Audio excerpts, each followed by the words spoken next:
Orson Pike slammed his fist on the supply counter so hard the jars rattled.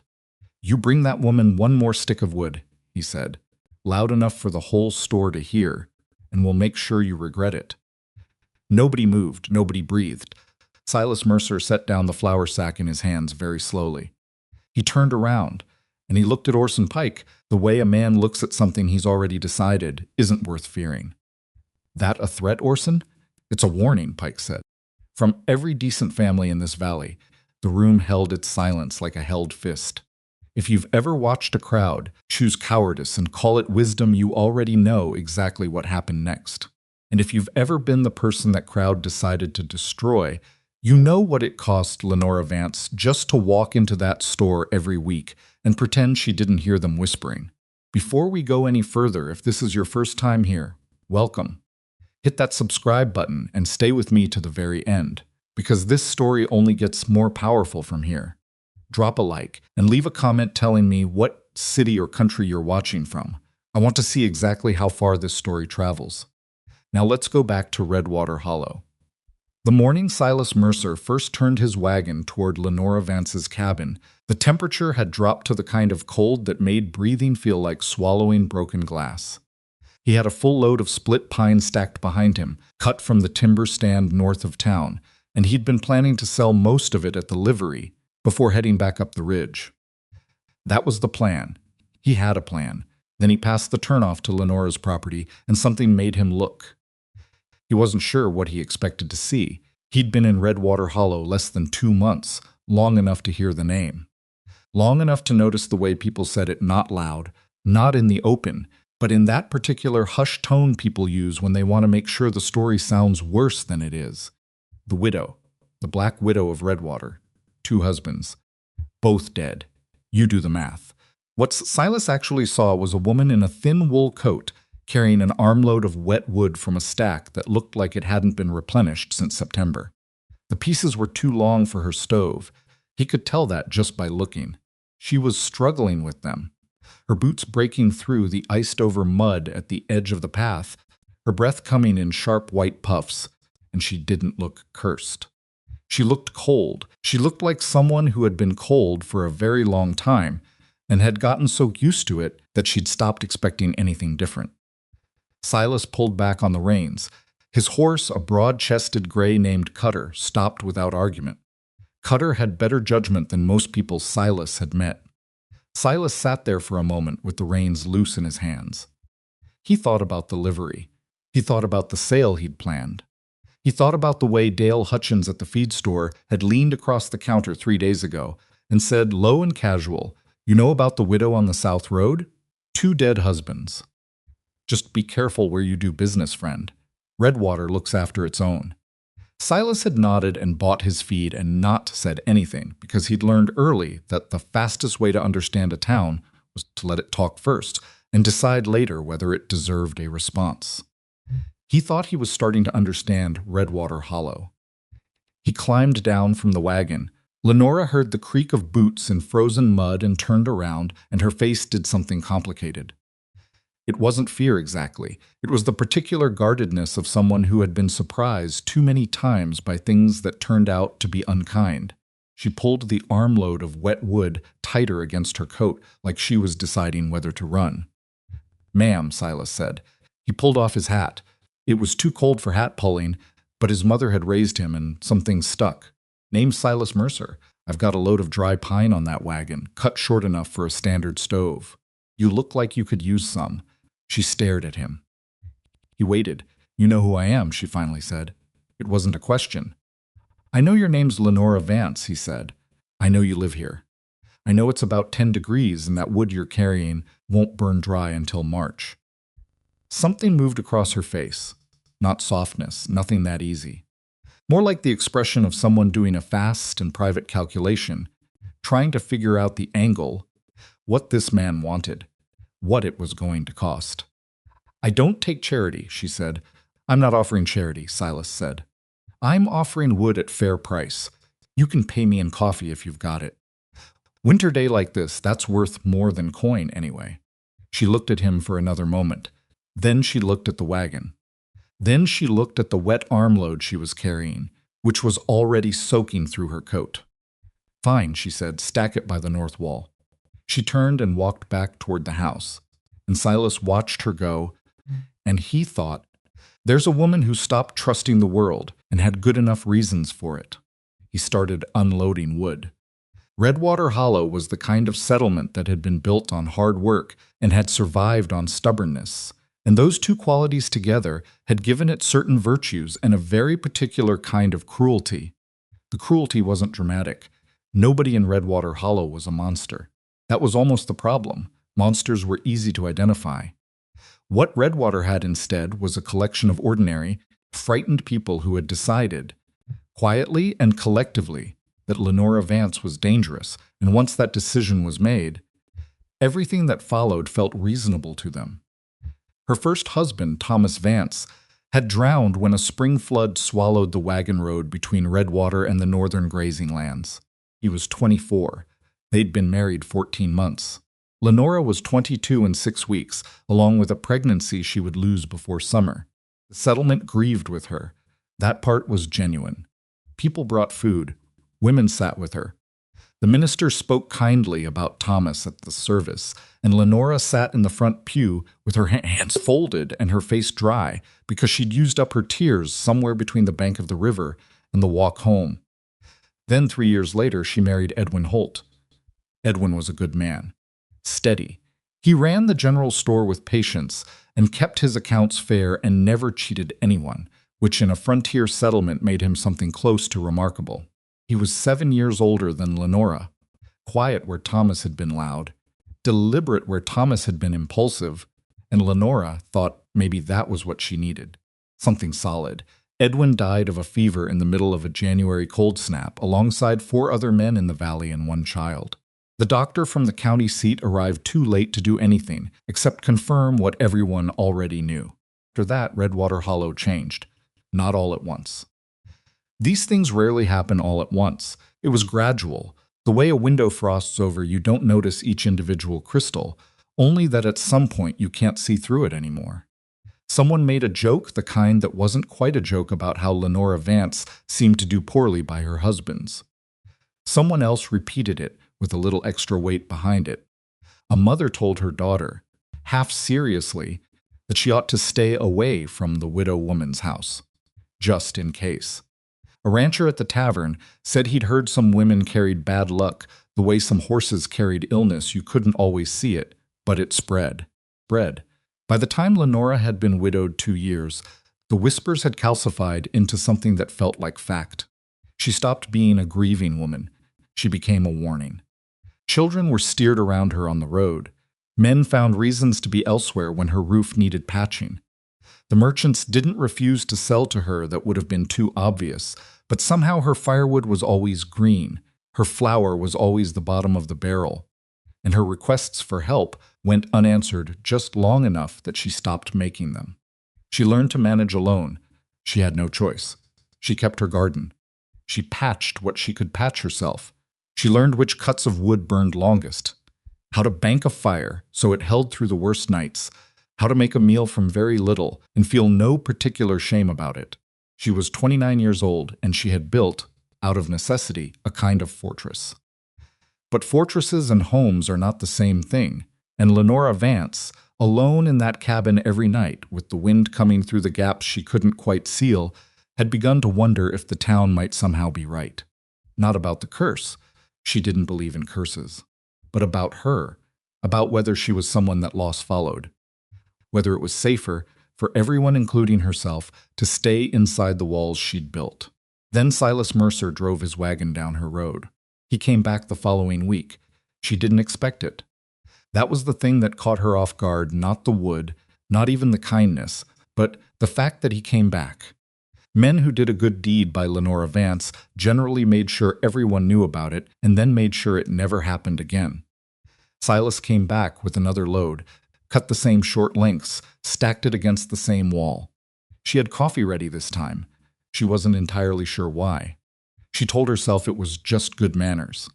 Silas sat at her kitchen table and drank the coffee without commenting on the fact that it was the kind of strong that could strip paint, because he'd been raised right, and because Honestly, he preferred it that way. You know they're talking about you, Lenora said. She was standing at the stove with her back to him, which was the closest she could get to not looking like she cared about the answer. People talk, Silas said. About me specifically. About the fact that you keep coming here. I imagine so. Turned around. Does that not bother you? He looked at her over the rim of the cup. Should it? 2 dead husbands, she said flatly. That's what they'll tell you. They'll say it like it means something. Silas set the cup down. He was quiet for a moment, the way a man is quiet when he's actually thinking, rather than waiting for his turn to talk. A flood took one, he said. A fever took the other. That's right. Neither of those things is you. The kitchen was very quiet. Outside, the wind moved through the pine ridge with a sound like distant water. No, Lenora said, they're not. Then I don't see the problem, Silas said. And he picked up his coffee again, and that was that. It was the 3rd week that changed something, though Lenora wouldn't have admitted it at the time and wouldn't admit it for a long time after.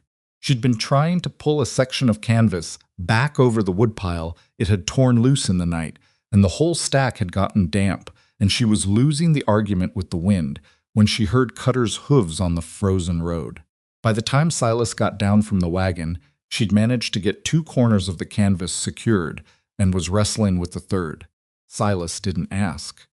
He walked over and took the 4th corner, and they got the canvas down in about 40 seconds, which would have taken Lenora another 20 minutes to do alone, if she managed it at all.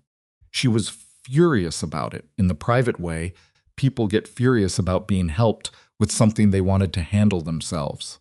She didn't say anything. She tied off her corner and stepped back, and so did Silas. And they stood there looking at the woodpile like it was something that required study.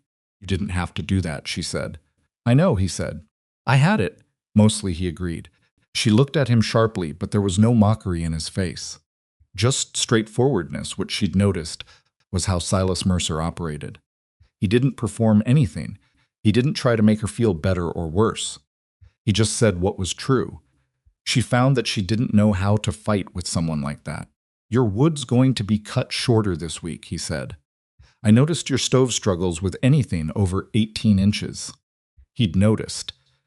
She hadn't said anything about it. He'd looked at her stove and looked at her wood and done the math on his own. That's thank you, she said, and the words came out stiff because she was out of practice. Silas said, yes, she said. Come in. She started listening for the wagon. That was when she knew it had become something, though she didn't name it yet. She just knew that on certain mornings she would find herself pausing what she was doing and tilting her head toward the south road. And when she heard Cutter's steady rhythm on the frozen ground, something in her chest loosened slightly in a way that she didn't entirely trust. She didn't trust it because she'd had things that loosened her chest before, and she'd buried both of them. She didn't trust it because Redwater Hollow was watching, and she knew what happened when Redwater Hollow decided it had seen something worth talking about. She didn't trust it because she'd spent 3 years learning to be a fortress, and fortresses didn't have the kind of door that opened for a man who brought firewood and drank her coffee and told her the truth. But she listened for the wagon. She noticed when he was later than usual. She noticed when he brought a slightly different kind of pine, harder wood, better heat, without saying anything about it. She noticed that he never stayed past dark, not once, never put her in a position where the town could say something worse than they were already saying. Whether that was consideration or calculation, she wasn't sure. She decided to believe it was consideration. She noticed other things too. The way Silas's hands looked, which were hands that had done real work for a long time and didn't apologize for it. The way he listened, not the way most people listened, which was with one ear and the other on what they were about to say, but with his whole attention, the way someone listens when they actually want to know the answer. The way he said her name, Lenora. Not Mrs. Vance, careful and formal like she was fragile. Not ma'am, distant and closed. Just her name like it was something that belonged to a real person. She had forgotten what it felt like when someone said her name like that. 3 weeks after the canvas incident, Dale Hutchins cornered Silas at the livery stable. Lenora found out later, through the particular way information moves in small settlements, which is everywhere and instantly and always with a little extra weight added. There had been 4 other men present. Hutchins had been direct about it. "You're making a mistake," he'd told Silas. "This town has a long memory, and you're new here, and you don't understand what that woman brings with her." Silas had asked calmly what exactly he thought she brought with her. Death, Hutchins had said. 2 men, both dead. A flood, Silas had said. And a fever. He'd said it the same way he'd said it in Lenora's kitchen, like a man repeating something obvious. "Nobody else's husband drowned in that flood," Hutchins had said. "Nobody else's husband died of that fever. 2 other men died of that fever," Silas had said. I checked. The stable had gone quiet. Silas had picked up the harness he'd been examining when Hutchins started talking, paid his money, and walked out.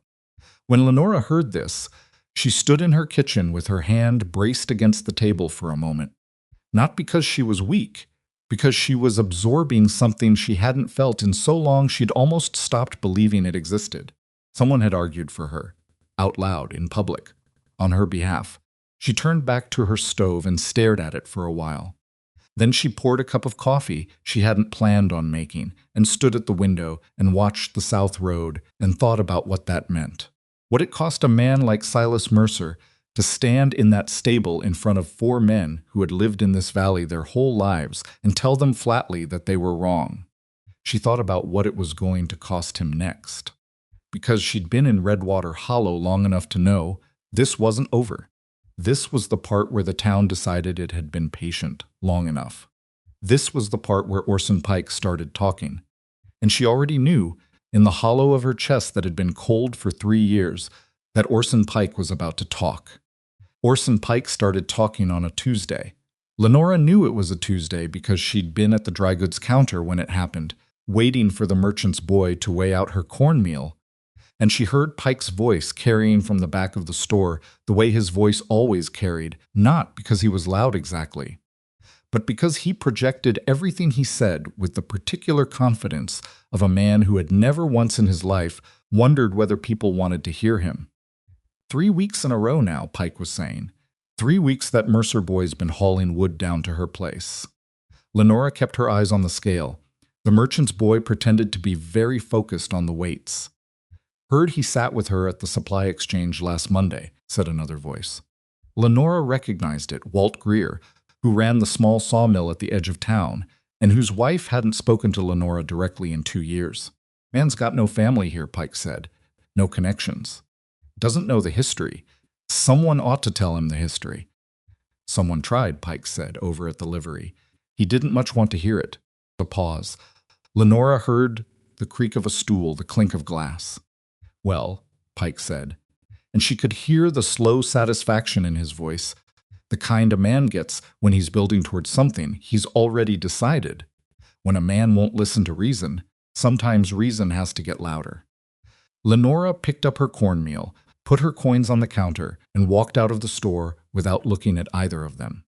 She kept her face neutral and her back straight, and she did not let herself hurry, because hurrying would mean they'd gotten to her.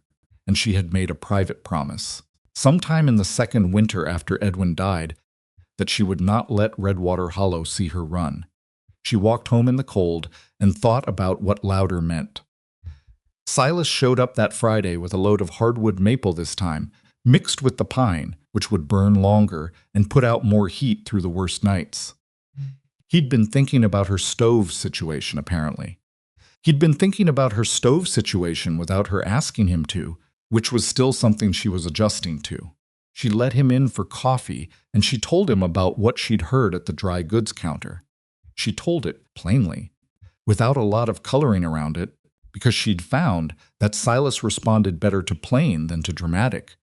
And because she wasn't trying to scare him off, she told herself she wasn't trying to scare him off, she was just giving him information he deserved to have. Silas listened the whole way through. He had that quality of listening that she still wasn't used to, the complete attention of it, like whatever she was saying was the only thing in the room.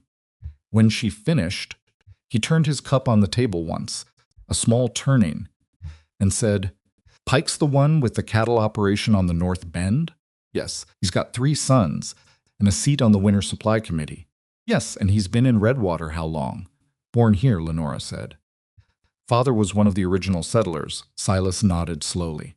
So when he talks, people listen. When he talks, Lenora said carefully, people agree. Those aren't always the same thing, but in this town it comes out to the same result. Silas looked at her. Are you telling me to stop coming here? The question landed and sat there, and Lenora found she couldn't answer it immediately, which was itself an answer of a kind, and she suspected Silas knew that. I'm telling you what I heard, she said. What you do with it is your business. My business, he said, nodding like he was filing that away. All right. He finished his coffee.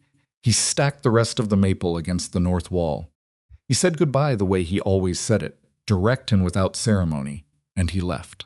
He came back the following week. What happened at the winter supper was something Lenora replayed in her head for weeks afterward, not because it was the worst thing that happened, it wasn't, but because it was the first time she understood that Silas Mercer was a different kind of man than she'd let herself believe existed anymore.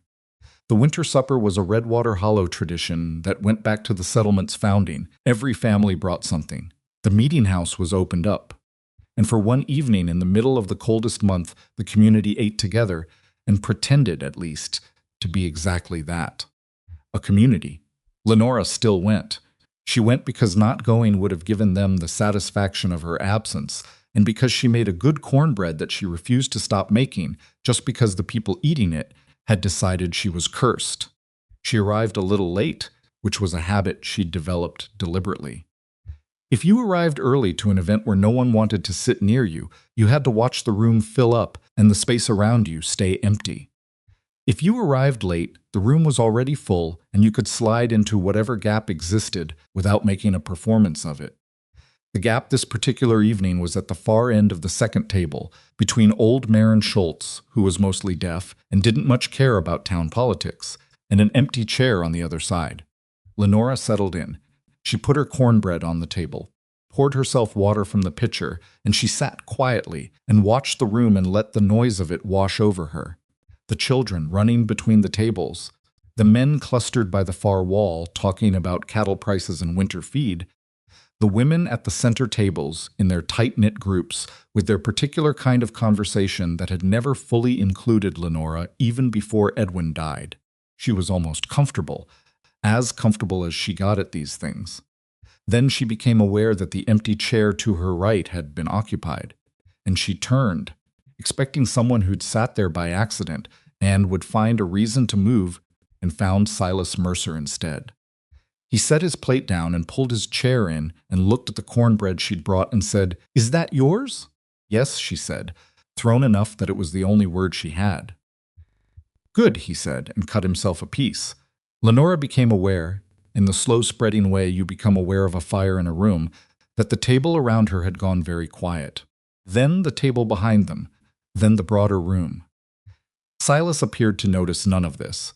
He ate his cornbread with genuine appreciation and asked her whether she used bacon fat in it or plain lard, because there was something about the texture, and Lenora, unable to process what was happening fast enough to have a different reaction, heard herself explaining her grandmother's recipe, while the entire population of Redwater Hollow stared at the back of Silas Mercer's head and tried to understand what they were looking at.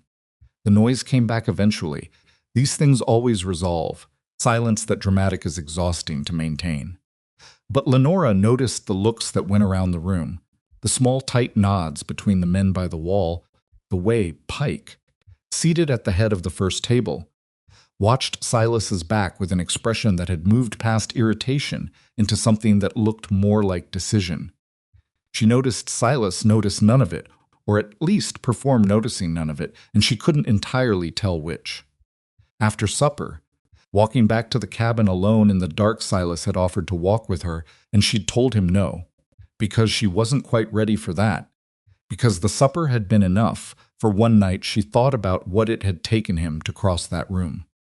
She thought about the specific geography of it, the distance between where he'd been sitting and where she'd been sitting, the 30 or 40 feet of crowded meeting house floor he'd had to cross with everyone watching, and she thought about how easily he'd done it. Not easily, she corrected herself. He'd done it simply. Those weren't the same thing. Simple meant he'd looked at the situation and made one clean decision and carried it out. Easy would have meant it didn't cost anything. Lenora suspected it was costing Silas Mercer more than he let on, and the fact that he let on nothing at all was something she held very carefully, like something fragile she wasn't sure she deserved to have. The wheel broke on a Thursday morning on the section of road directly outside her property line. She heard it a sharp crack like a rifle shot, followed by the grinding complaint of iron on frozen ground, followed by silence. She was outside in her coat before she'd fully decided to go, and she found Silas standing beside his wagon with one rear wheel collapsed inward, the axle resting in the dirt, Cutter stamping in the traces with the patient irritability of a horse who has learned to expect this kind of thing. "Are you hurt?" she said. "No," Silas said. He was already crouching beside the wheel, turning a piece of the broken spoke in his hands. Lenora looked at the road, then at the wagon, then at the small group of men who had materialized with impressive speed on the road about 40 yards away. 3 of them. She recognized 2 Walt Greer and one of the Harmon brothers, the younger one whose name she'd never been sure of. They weren't close enough to help. They were close enough to watch. Of course, one of them said, "Loud enough to carry." She couldn't tell which one, right there in front of her place. "Cursed ground," the other one said. Even from 40 yards, she could feel the satisfaction in it, the way it inflated them, this moment they'd been waiting for. She looked at Silas. His jaw had tightened just slightly. Heard it. "Come inside," she said. "I'll make coffee while you figure out what you need." "I need to look at this first," he said. He looked at it for a long time. He turned the broken pieces over, examined the hub, ran his thumb along the rim where the wood had given way. He was quiet in the way he was quiet when he was actually thinking, not just being quiet for the sake of it. The 3 men on the road waited. Finally, Silas straightened up and looked at her and said, "This wheel didn't break today." She stared at him. "What? This crack?" He held up a section of the rim, pointed to the break. Even from where she stood, she could see the difference between the fresh, pale wood of the break and the darker, weathered coloring of the crack that ran alongside it. This split started weeks ago. Maybe longer, the wood was already failing. Just finally let go. "How do you know?" "Color of the wood at the split," he said. "And this?" He pointed to something along the edge of the crack she couldn't quite make out. "This is old damage." "Freeze and thaw. This didn't happen on your road, Lenora. This happened on my timber lot probably a month back, and I missed it." She looked at the wheel. She looked at the road. She looked at the 3 men 40 yards away who were still waiting with their arms crossed and their satisfaction intact. "They won't believe that," she said. "No," Silas said. He didn't seem surprised about it. "They won't. So what do you?" "I believe it," he said. He said it the way he said most things flat even, without decoration. Like it was a simple statement of geography. "I believe it." Like that was the point, and the rest of it could sort itself out. He left the wagon where it sat, tied Cutter to her fence post, and followed her inside for coffee. Behind them, on the road, one of the men laughed a short, tight sound, not quite nervous, but close, and then they were talking among themselves in lowered voices, and Lenora closed the door on the sound of it. By the following Monday, half of Redwater Hollow believed the wheel story. Not the truth of it, the story, the version where Silas Mercer's wagon broke down in front of the widow's property, because the widow's property was marked, and Silas Mercer had narrowly escaped becoming the 3rd man to suffer for stepping into her shadow. Lenora heard 3 versions of it before Wednesday. Each version had grown slightly in the telling. In the first version, the wheel had cracked suddenly on a stretch of road that had been perfectly maintained. In the second, Cutter had reared and nearly thrown Silas before the wheel gave way. By the 3rd version, Silas had apparently narrowly avoided falling under the wagon entirely, and was only unhurt because he jumped clear at the last moment. None of these things had happened. She didn't try to correct any of it, because she'd learned that correcting stories in Redwater Hollow was like trying to bail out a boat with a teacup. You could work very hard and feel very purposeful, and the water would just keep coming. What she did instead was think. She thought about what Silas had said in her kitchen, sitting at her table with his broken spoke, and his coffee going cold while he explained the color of weathered wood versus fresh wood and why the wheel had been failing long before it reached her road. Thought about how certain he'd been, not defensive certain. The way a man is certain about something he's examined with his own hands and knows to be true. She thought about the specific quality of that certainty and what it meant that he'd applied it to her, to the question of what she was and wasn't, without anyone asking him to and without expecting anything back. She also thought about Orson Pike, because Pike had been at the supply exchange when the wheel story was making its rounds, and she'd watched him listen to it with that particular still expression he got when he was filing something away for later. Pike wasn't stupid. He was wrong about almost everything that mattered, but he wasn't stupid, and he had the patience of a man who'd been winning arguments in this valley for 30 years and knew exactly how long to wait before he pushed. Lenora had the feeling that Pike had decided waiting was over. She was right. The following Saturday, Silas stopped at her cabin mid-morning. Not with a wagon load, he'd replaced the wheel, but was letting Cutter rest but on foot from the direction of town, which told her he'd been somewhere and was coming back. His coat had snow on the shoulders. He'd been out for a while. She opened the door before he knocked. "You look cold," she said. "It is cold," he said, which was about as close to complaint as Silas Mercer got. She stepped back, and he came in and she put the coffee on and waited. He'd say what he had to say when he was ready, and pushing Silas before he was ready didn't produce anything useful. She'd learned that. He settled into the chair he'd come to think of as his chair at her kitchen table, which was something she tried not to think about too directly, and he pulled off his gloves and held his hands near the stove. "Pike's calling a meeting," he said. "A meeting. Winter Supply Committee. He's called an emergency session. Wants to talk about," he paused for just a beat, "what he's calling a matter of community welfare." Lenora sat down across from him. "And what does community welfare mean in this case?" "From what I heard, it means me," Silas said. "And you. And the question of whether a man doing business with a certain property on the South Road is the kind of man this community wants operating within it." The kitchen was very quiet. Outside, the wind made a low, steady sound in the pines. "He can't run you out of town," Lenora said. "You've got legal claim on that timber lot. You can't touch that." "No," Silas agreed. "He can't run me out. He can make it difficult to do business, though. He can make sure nobody sells me feed at a fair price.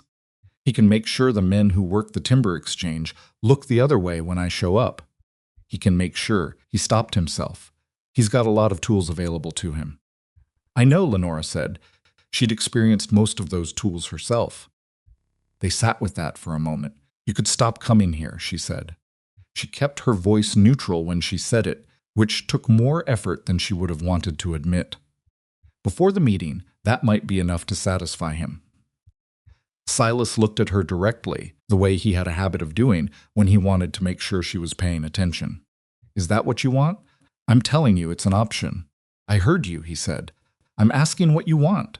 She held his gaze, and she found that she was angry not at him, but at the situation, at the specific cruelty of being put in the position of choosing between something she was only beginning to admit she wanted and a man's livelihood and safety.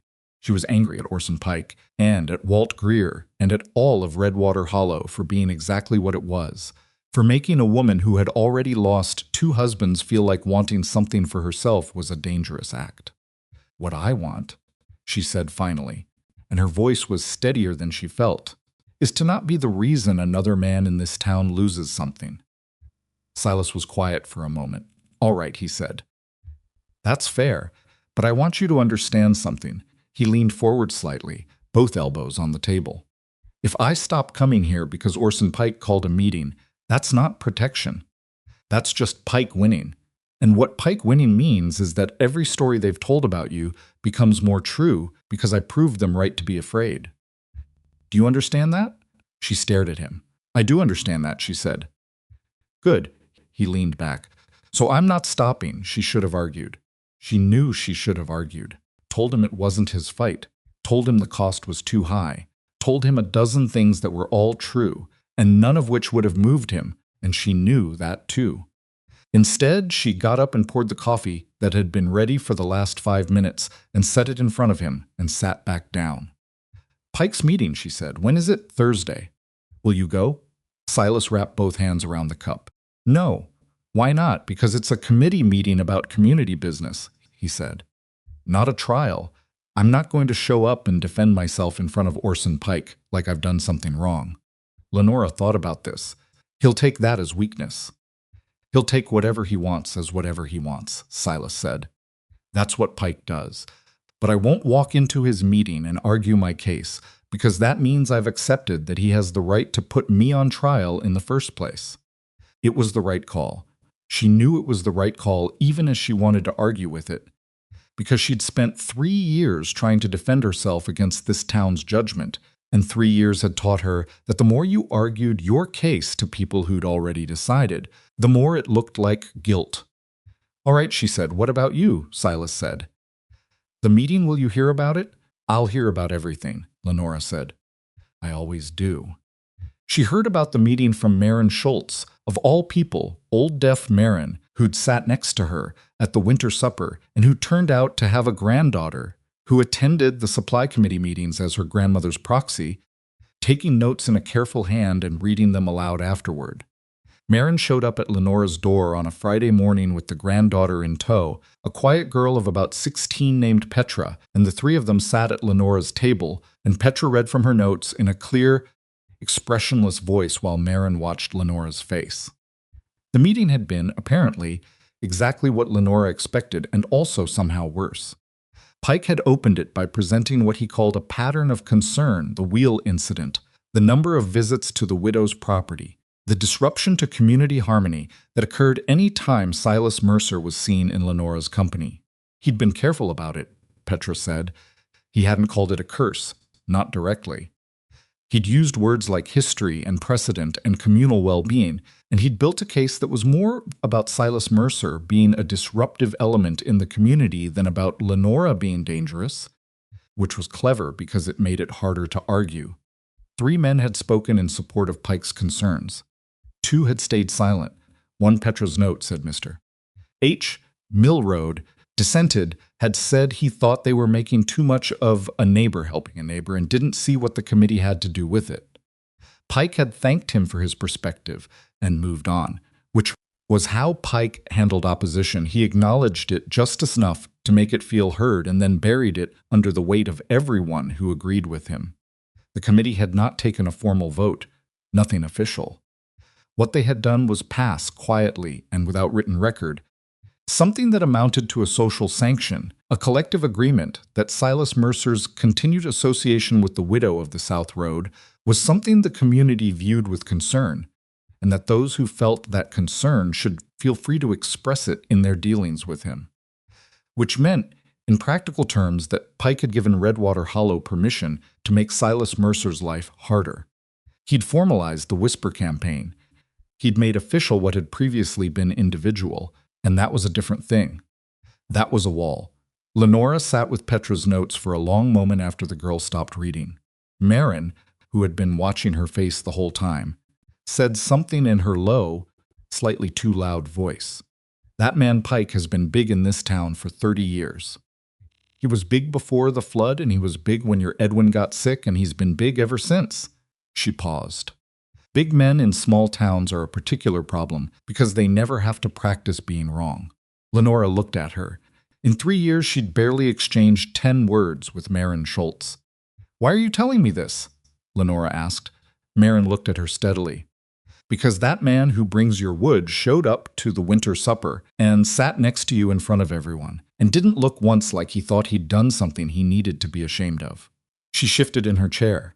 In 30 years, I haven't seen too many men do something like that. I thought you ought to know what it cost him. After Marin and Petra left, Lenora stood at her window for a long time. The south road was empty. The sky was the color of old iron. The woodpile against the north wall was fuller than it had ever been in the 3 winters she'd spent managing this cabin alone, full enough to last until March, even if the cold stayed brutal, because Silas had been thinking about her stove and her wood supply without her asking him to, quietly and systematically, the way he did everything.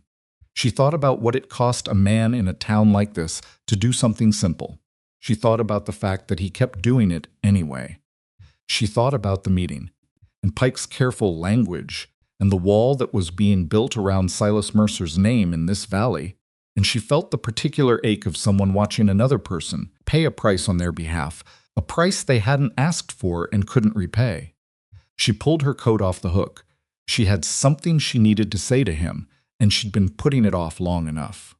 The walk to the timber lot took 40 minutes in the cold. She'd asked at the feed store, neutrally, where Mercer's operation was located, and the boy at the counter had told her before he thought to wonder why she was asking. Silas was working alone when she found him, splitting timber at the edge of the cleared section with a methodical rhythm that meant he'd been at it for hours. He saw her coming. While she was still a good distance off, he had that quality of peripheral awareness that came from working alone in open country, and he set the maul down and waited for her to reach him. She stopped a few feet away. She was breathing harder than she wanted to be. 40 minutes over frozen ground was more than she'd done in a while. "You didn't have to come out here," he said. "I know," she said. He waited. "I heard about the committee meeting," she said. Something moved across his face, not surprise, not quite. "How? Redwater talks," she said. "I told you. I know you told me." He bent and picked up the maul and set it against the splitting stump. "What about it? I want to know honestly," she said, "what it's going to cost you. Not what you're willing to pay, what it's actually going to cost. Whether you can still sell your timber. Whether the men you need to work with will still deal with you. Whether," she stopped, started again. "I want the honest accounting of it." He was quiet for a moment. He looked at the tree line, then back at her. "Going to make things harder," he said. "I won't lie to you about that. There are 3 buyers I was counting on for spring timber sales who are going to be harder to reach now. The feed prices will probably go up. Some of the work I'd been hoping to hire out locally, I'll have trouble finding men willing." "That's significant," Lenora said. "Yes," he said. "It is." She held that. She made herself hold it, the actual weight of what his stubbornness was costing him, instead of letting herself be moved by it before she'd fully reckoned with it. And knowing all that, she said, "You still came to my door last Friday." "I still came to your door," he said. "Why?" she asked. And she meant it. She genuinely meant it. Needed to understand it, because she'd spent 3 years in a town that had made her feel like a risk worth avoiding. And here was a man absorbing real, material cost on her behalf, and she needed to know whether it was stubbornness or something else, whether he understood what he was doing, whether this was the action of a man who had thought it through or the action of a man who would eventually look up and realize the price had gotten too high. Silas Mercer looked at her for a long moment. The wind moved through the cleared timber, sharp and cold. "Because the last time I checked," he said, "a man who backs down because the town committee told him to isn't worth a great deal. And because," he paused, and it was the first time she'd seen him actually search for words. "I've been on this timber lot since October, and I've spent most of October and November, and the beginning of December going back and forth to And in all of that time, the most interesting conversations I've had have been at your kitchen table." Clearing was very quiet. "That's a low bar," Lenora said finally. The corner of his mouth moved. "It's an honest one." She looked at him. She thought about Marin Schultz saying, "I haven't seen too many men do something like that." She thought about the winter supper and the specific courage of crossing a crowded room. She thought about the broken wheel and Silas crouching beside it, turning the wood in his hands, saying, "This crack started weeks ago," with the flat certainty of a man who would not let a story be told about his life that wasn't true. She thought about what it had been like to be alone in this valley for 3 years. "All right," she said. He waited. "All right," she said again. "Keep coming. Bring the wood. Drink my coffee." She looked at him steadily. "But I want you to understand something in return." "I'm listening. I'm not a woman who needs saving," she said. "I've kept that cabin running for 3 winters without help from this town or anyone in it. If you're coming because you think I'm helpless, you're coming for the wrong reasons, and I'd rather you didn't."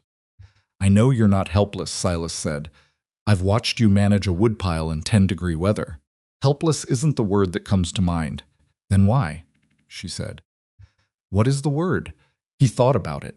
He actually thought about it, which she appreciated. Alone, he said. That's the word that comes to mind. The wind shifted. Somewhere up the ridge, snow fell off a pine branch with a heavy sound. Lenora did not say anything for a moment, because there was nothing to say that wouldn't be too much, and she'd learned to be careful about too much. Thursday week, she said. Bring maple if you've got it. The pine burns out too fast on the cold nights. I've got maple, Silas said. She nodded once. She turned and started the 40-minute walk back to her cabin, and she didn't look back, but she was aware, in the particular way you're aware of a fire somewhere behind you, of him watching her go. The cold felt different on the walk home, not less cold, just different, like something that belonged to the world rather than to her specifically. She got home, built up the fire, and sat at her kitchen table with her hands around a cup of coffee and let herself think about Thursday week in a way she hadn't let herself think about it before. The woodbox was full. The maple would burn long. The cold nights were coming, and she wouldn't face them the same way she'd faced the last 3. She wasn't sure yet what to do with that, but she was starting to think she might have time to figure it out. Thursday week came with a sky the color of dirty wool and a wind that found every gap in Lenora's coat on the walk to collect water from the well. She heard Cutter before she saw the wagon, that particular rhythm of hooves on frozen ground that she'd stopped pretending she didn't listen for. Silas pulled up with a load of maple stacked clean and tight, cut to the length she'd specified, and she noticed that he'd added something to the top of the load, a smaller bundle of kindling, split fine, the kind that caught fast on a cold morning when you needed a fire, going before your hands were warm enough to work properly. She hadn't asked for kindling. She hadn't mentioned kindling. She helped him stack it without saying anything about the kindling, and Silas didn't mention it either, and they both understood something had been communicated without either of them having to make it a moment. Inside, over coffee, he told her about the timber sales. 2 of the 3 buyers he'd been worried about had, in fact, sent word that they were reviewing their spring arrangements, not canceling reviewing, which was the frontier equivalent of a door closed without being locked. It could still open, but it required someone on the other side to decide to open it, and that someone was watching which way the wind blew in Redwater Hollow. The 3rd buyer? Lenora asked, Henderson from the county seat. He doesn't care about local politics, Silas turned his cup. He buys timber based on timber. That sale's still solid. Is it enough? Silas was quiet for a moment. For now, he said. She heard the weight in those 2 words and didn't push on it, because she'd asked for the honest accounting, and he was giving it to her, and pushing harder would only make him feel like he had to protect her from it, which was not a dynamic she was willing to establish. Feed prices, she said, went up, he said, Tuesday. She nodded. She wrapped her hands around her cup and looked at the window and the iron-gray sky beyond it and thought about Orson Pike sitting at the head of that committee table, not yelling, not threatening, just quietly closing doors. That was what made Pike effective and what made him, in Lenora's estimation, more dangerous than any man who raised his voice. Loud men announced themselves. Pike worked in the spaces between things. He's going to escalate, she said. Silas looked at her. What makes you say that? Because it's not working yet, she said. You're still here. That's a problem for him. Pike doesn't accept problems. He applies more pressure until the problem resolves. She paused. He's been doing it in this valley for 30 years. He's patient and he's methodical, and he does not like to lose. Neither do I, Silas said. I know, Lenora said. That's what worries me. The escalation came not from Pike directly, but from his eldest son, Cade, which was how Pike usually handled things that were beneath his dignity to do personally.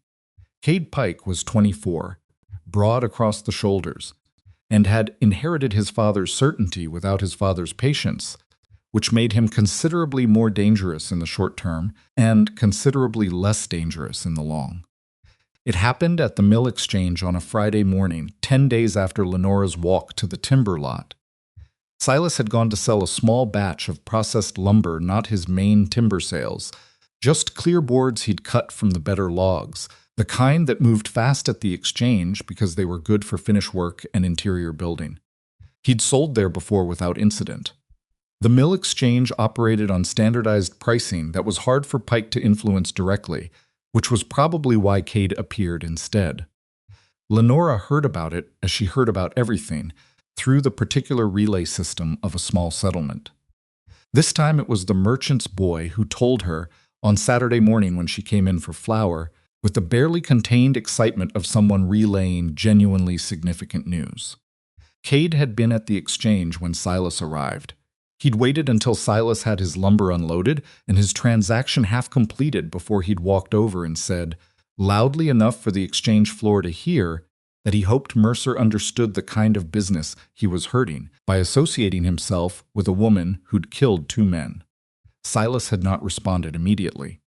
Cade had apparently taken the silence for weakness, which the merchant's boy said was a visible miscalculation, and had stepped closer and said that maybe where Mercer came from. Men didn't know better. But in Redwater Hollow, they looked after their community. Silas had turned around then. He'd told Cade Pike, in a voice the merchant's boy described as real quiet, the kind of quiet that makes people stop what they're doing, that Lenora Vance hadn't killed anyone, and that Cade knew it, and that a man who said otherwise in a public place was either too foolish to understand what he was saying or dishonest enough to say it anyway, and that either way wasn't something Silas was going to stand beside without comment. Cade had apparently gone a deep, unpleasant color. He'd said, "My father's going to hear about this." Silas had said, "I expect so." And he'd finished his transaction and loaded out and driven away. And Cade Pike had stood on the exchange floor and watched him go with an expression, the merchant's boy said, that suggested this was not over. Lenora stood at the flour counter and listened to all of this and felt the distinct and complicated sensation of being simultaneously grateful, frightened, and furious grateful for what Silas had said, frightened of what it was going to cost, and furious that this was what his basic decency had been reduced to, a provocation that would now wind its way back to Orson Pike and return as something harder. She carried her flour home, and she thought. She'd been thinking more than she slept for the past 2 weeks, if she was being honest with herself. Not the frantic thinking of someone spiraling. She'd been through enough that she knew what that felt like, and this wasn't it, but the deep, steady turning over of a problem that didn't have a clean solution. She thought about the supply meeting that Marin's granddaughter had described. She thought about Pike's careful language, his communal welfare and community concern, the architecture of a case that was designed to sound reasonable and land as something else.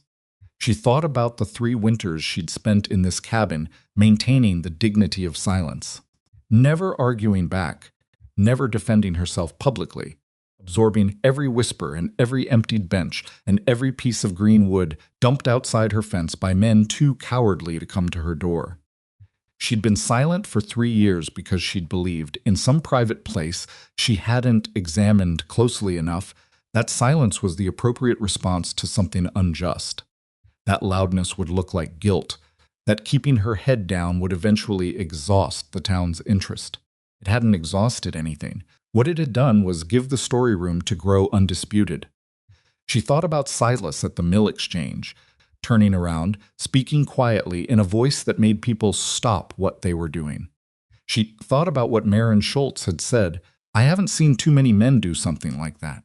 She thought about what it had cost him, the feed prices and the timber buyers, and now Cade Pike making scenes at the exchange. And she thought about the fact that he was absorbing all of it without complaint and continuing to bring her maple wood cut to the right length. She thought, if he is willing to say out loud what is true, what am I waiting for? She didn't have a good answer. She had a lot of bad ones: habit, exhaustion, the particular demoralization of 3 years of being someone the town had decided not to hear. But she didn't have a good answer. She started to think that maybe the silence had been the wrong choice all along. Not a cowardly choice, she'd survived on it, and survival wasn't nothing but wrong in the sense of having handed the story entirely to the people telling it, having let Redwater Hollow write her without once picking up the pen herself. She thought, the supply meeting is the last week of February. She thought, That's 3 weeks away. She started making plans that felt dangerous, which was how she knew they were probably the right ones. She told Silas on a Wednesday, 8 days before the supply meeting.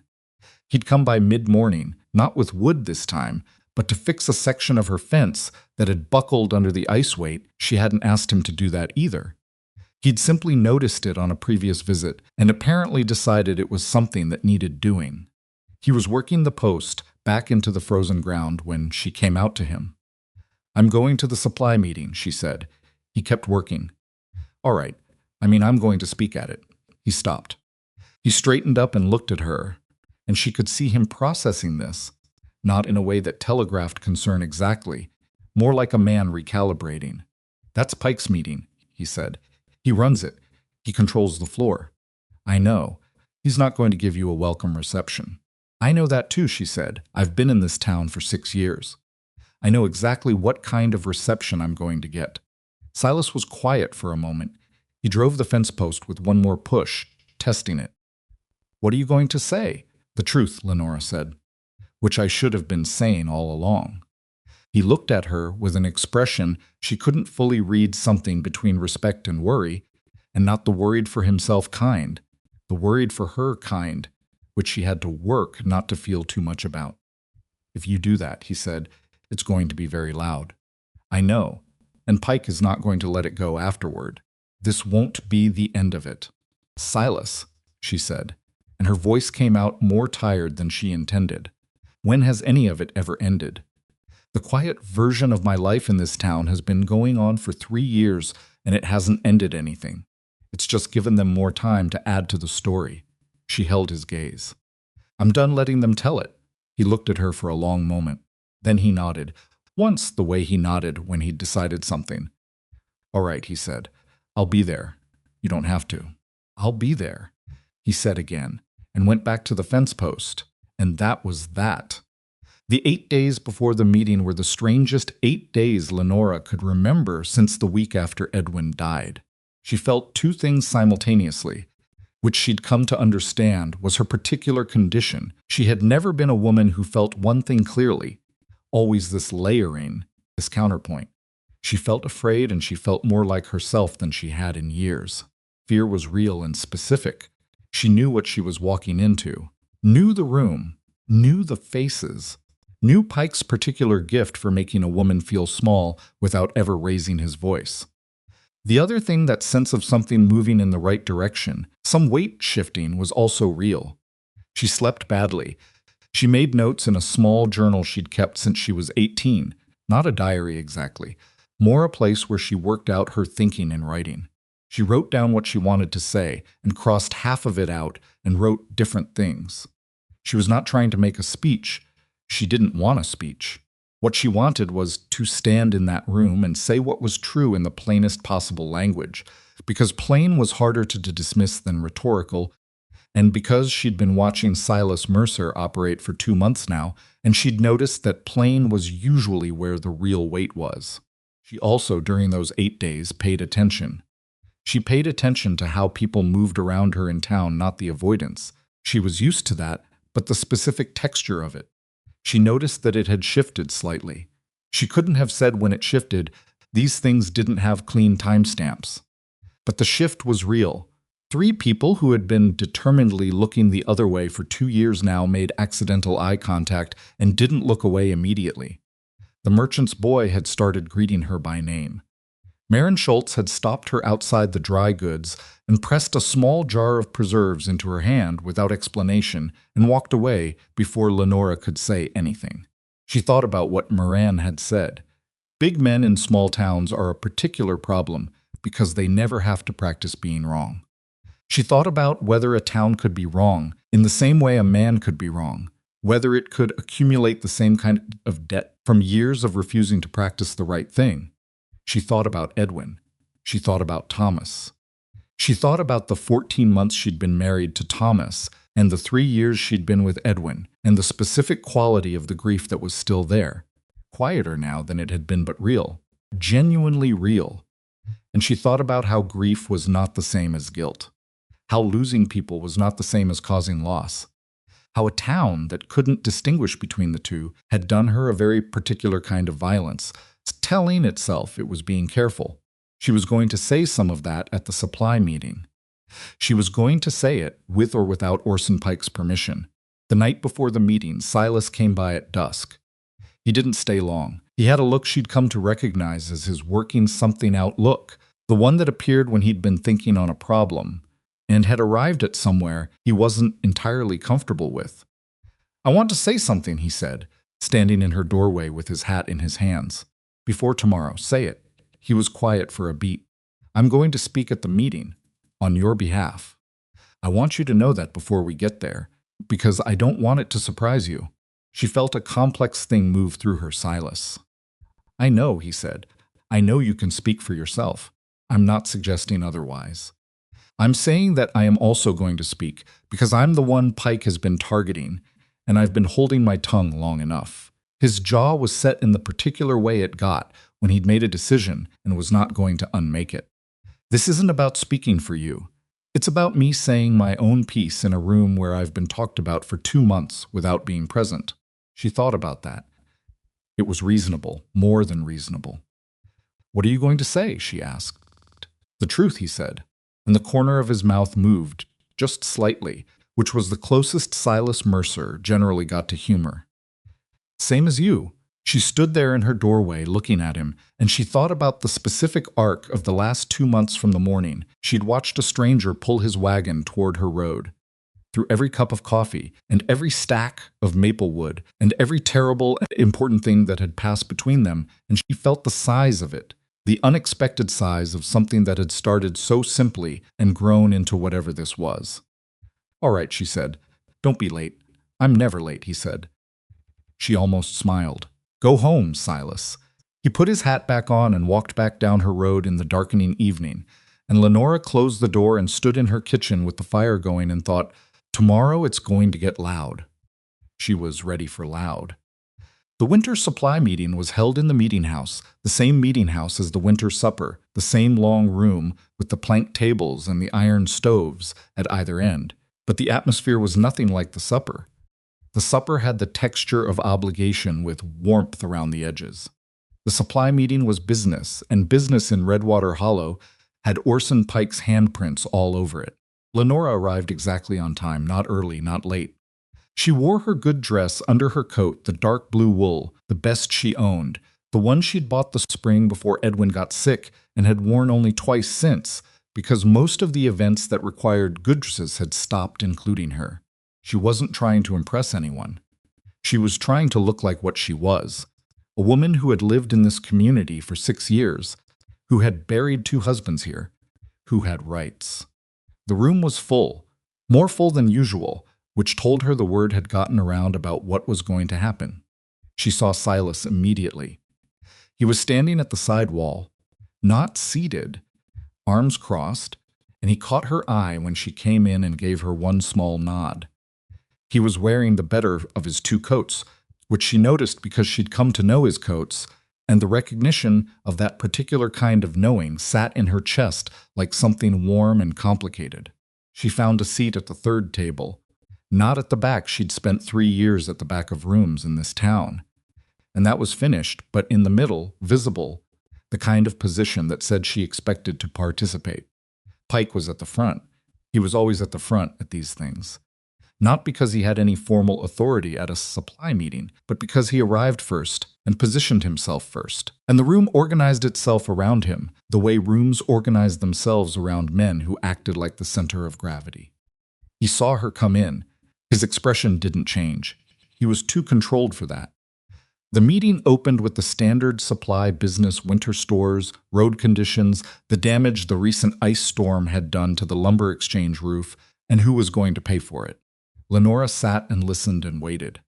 She watched Pike handle the logistics with the practiced efficiency of a man who'd been running these meetings for a long time, and she watched the room follow him, and she thought about what it meant to challenge a man like that in a room like this. She thought about it clearly, not to scare herself, but to make sure she went in with her eyes open. Then Pike moved on from the supply business to what he called community concerns, and she felt the room shift. A tightening, an awareness moving through the gathered people, and she knew they'd arrived. Pike didn't name her immediately.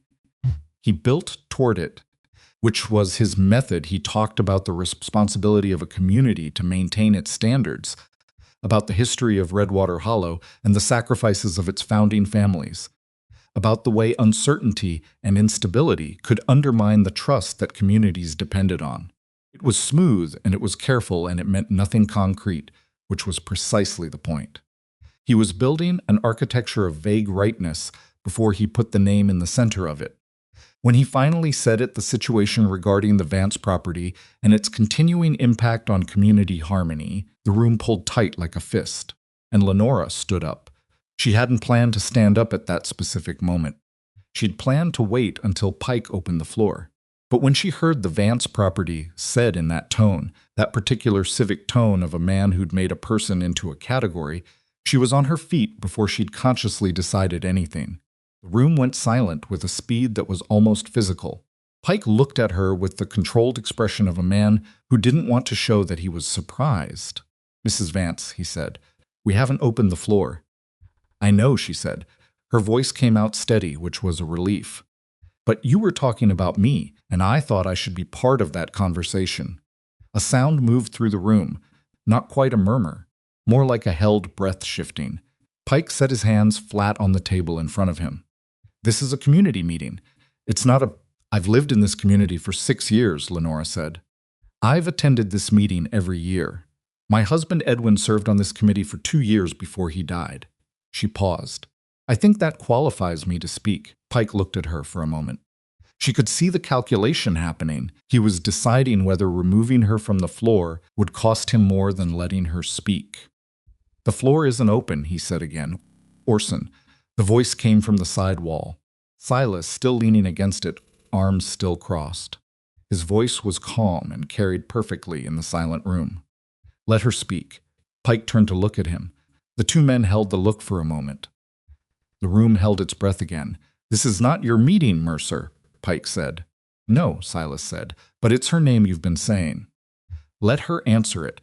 Something happened in the room. Lenora felt it more than saw it, a small collective movement, like a herd shifting direction. Not dramatic, not decisive, but real. Several people looked at each other.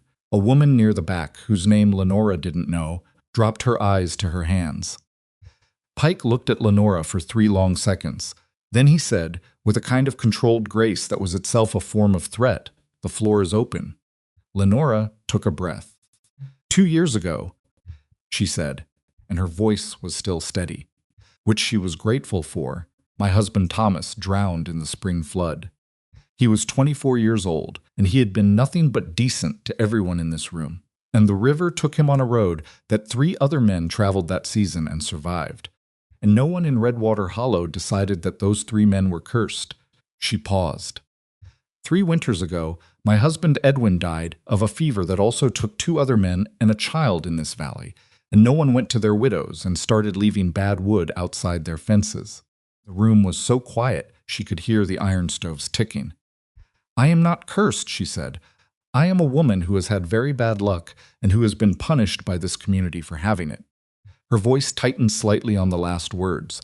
Not with tears. She had promised herself no tears in this room, not out of shame, but because she didn't want them misread, but with something harder. Anger, maybe.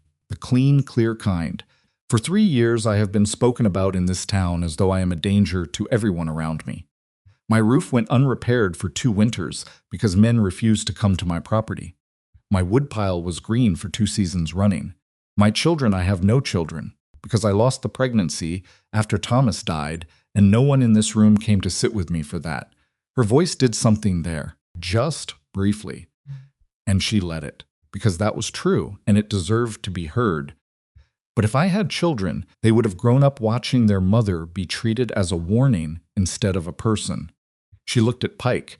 She'd been speaking to the room, but now she looked directly at him. "You called this meeting," she said, "to talk about whether Silas Mercer's association with my property is a problem for community harmony.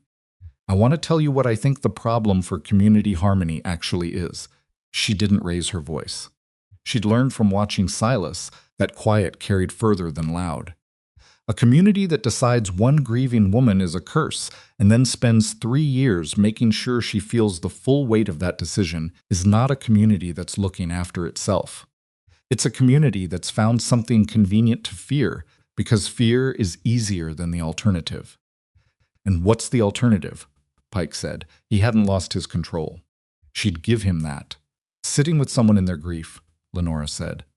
Even when it's uncomfortable, even when you don't know what to say, even when you'd rather be somewhere else. She looked around the room, not at Pike now, at the rest of them, the ordinary frightened people who had been doing ordinary frightened things for 3 years. I don't think most of you are cruel. I think most of you were scared and you found a direction for it. Her voice was flat and honest and not forgiving, but not vicious either.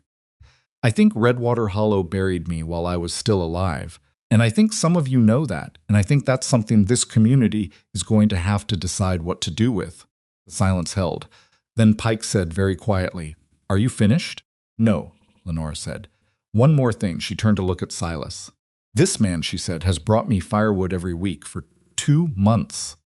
He has been harassed at the livery, threatened at the mill exchange, and subjected to a committee meeting intended to pressure him into stopping." She looked back at the room. "He kept coming. Not because I asked him to, and not because he felt sorry for me. Anyone who spent 5 minutes with Silas Mercer knows he doesn't operate on pity. He kept coming because he looked at a situation this whole town had decided was settled, and he decided it wasn't." She felt her voice steady into something she didn't entirely plan, something that came from somewhere deeper than argument. "I am choosing to let him keep coming. Not because I need rescuing, I've been clear on that, but because I have the right to choose who comes to my door, and I am choosing him. And I would like this community to find it in itself, to accept that choice without turning it into a verdict." She sat down. The room was still for a long moment. Then there was the sound of people shifting, of a chair moving, of someone clearing their throat. The air had changed. Pike was looking at her with an expression she couldn't fully read. Not fury, she'd expected fury. Something more complicated. Something that might have been, if she'd been forced to name it, the expression of a man confronting the knowledge that he'd overplayed his hand. He opened his mouth. Before he could speak, Silas straightened from the wall and walked forward, and the room's attention moved to him. "I want to add something," Silas said. He was standing in the aisle now, and his voice was level and unhurried. He addressed the room the same way he addressed everything, without performance, without attempt to impress, just a man saying what he'd come to say. "I've been in Redwater Hollow since October. In that time I've been warned away from a woman's property, told her presence was dangerous. Watched a committee meeting, get called to discuss my personal business decisions, had my prices raised, and had Orson Pike's son make a scene at the mill exchange." He looked at Pike directly. "I want to be clear about something. I'm not a man who responds well to pressure. That's not stubbornness. It's a fairly straightforward evaluation. If the pressure is coming from people who are wrong, responding to it means rewarding being wrong, and I don't intend to do that." Pike said very carefully, "You're new here, I am," Silas said. "Which means I saw this situation without 30 years of history telling me what to see." He held Pike's gaze. "What I saw was a woman who'd been treated badly by people who should have known better, and a town that had gotten comfortable enough with that treatment that it had forgotten to be ashamed of it." He paused. "I'm not from here, but I'm staying, and I intend to do business in this valley for a long time, and I intend to continue going to that cabin on the South Road for as long as Lenora Vance wants me there. That's not a challenge." He looked around the room. "It's just what's going to happen." He walked back to the wall. The room was quiet for a long time. Then, from somewhere in the middle of the crowd, Lenora couldn't see who someone started to stand. She turned to look. It was a woman she vaguely recognized, Margaret Howell, whose husband ran the small cooperative near the exchange. Margaret Howell stood up with the careful deliberateness of someone who had thought about standing up and decided to do it before they lost their nerve. "I think," Margaret Howell said, "to no one in particular, or maybe to the room in general, I think I owe Mrs. Vance a conversation I've been putting off for about 2 years." She sat back down. The silence that followed was a different kind of silence. Pike looked around the room. He had the expression now of a man who has built a wall and watched it decide not to stand. And the calculation behind his eyes was visible even from a distance, how to absorb this, how to contain it. Whether there was a path from here that let him hold on to the authority he'd spent 3 years accumulating around Lenora Vance's name. He said, "Very controlled. I believe we've covered the items on the agenda." Meetings adjourned. He stood and walked out, and several people followed him, and several people didn't. And Lenora sat in her chair at the third table and felt the room reorganize itself around something different than it had organized around when she'd walked in. She felt Silas's presence before she heard he'd come to stand beside her table, and she looked up at him, and he looked down at her, and she was suddenly aware that she was shaking very slightly, a fine trembling she hadn't noticed while she was standing and speaking, her body settling back from something she'd held very tight. "All right," he said quietly. "Yes," she said.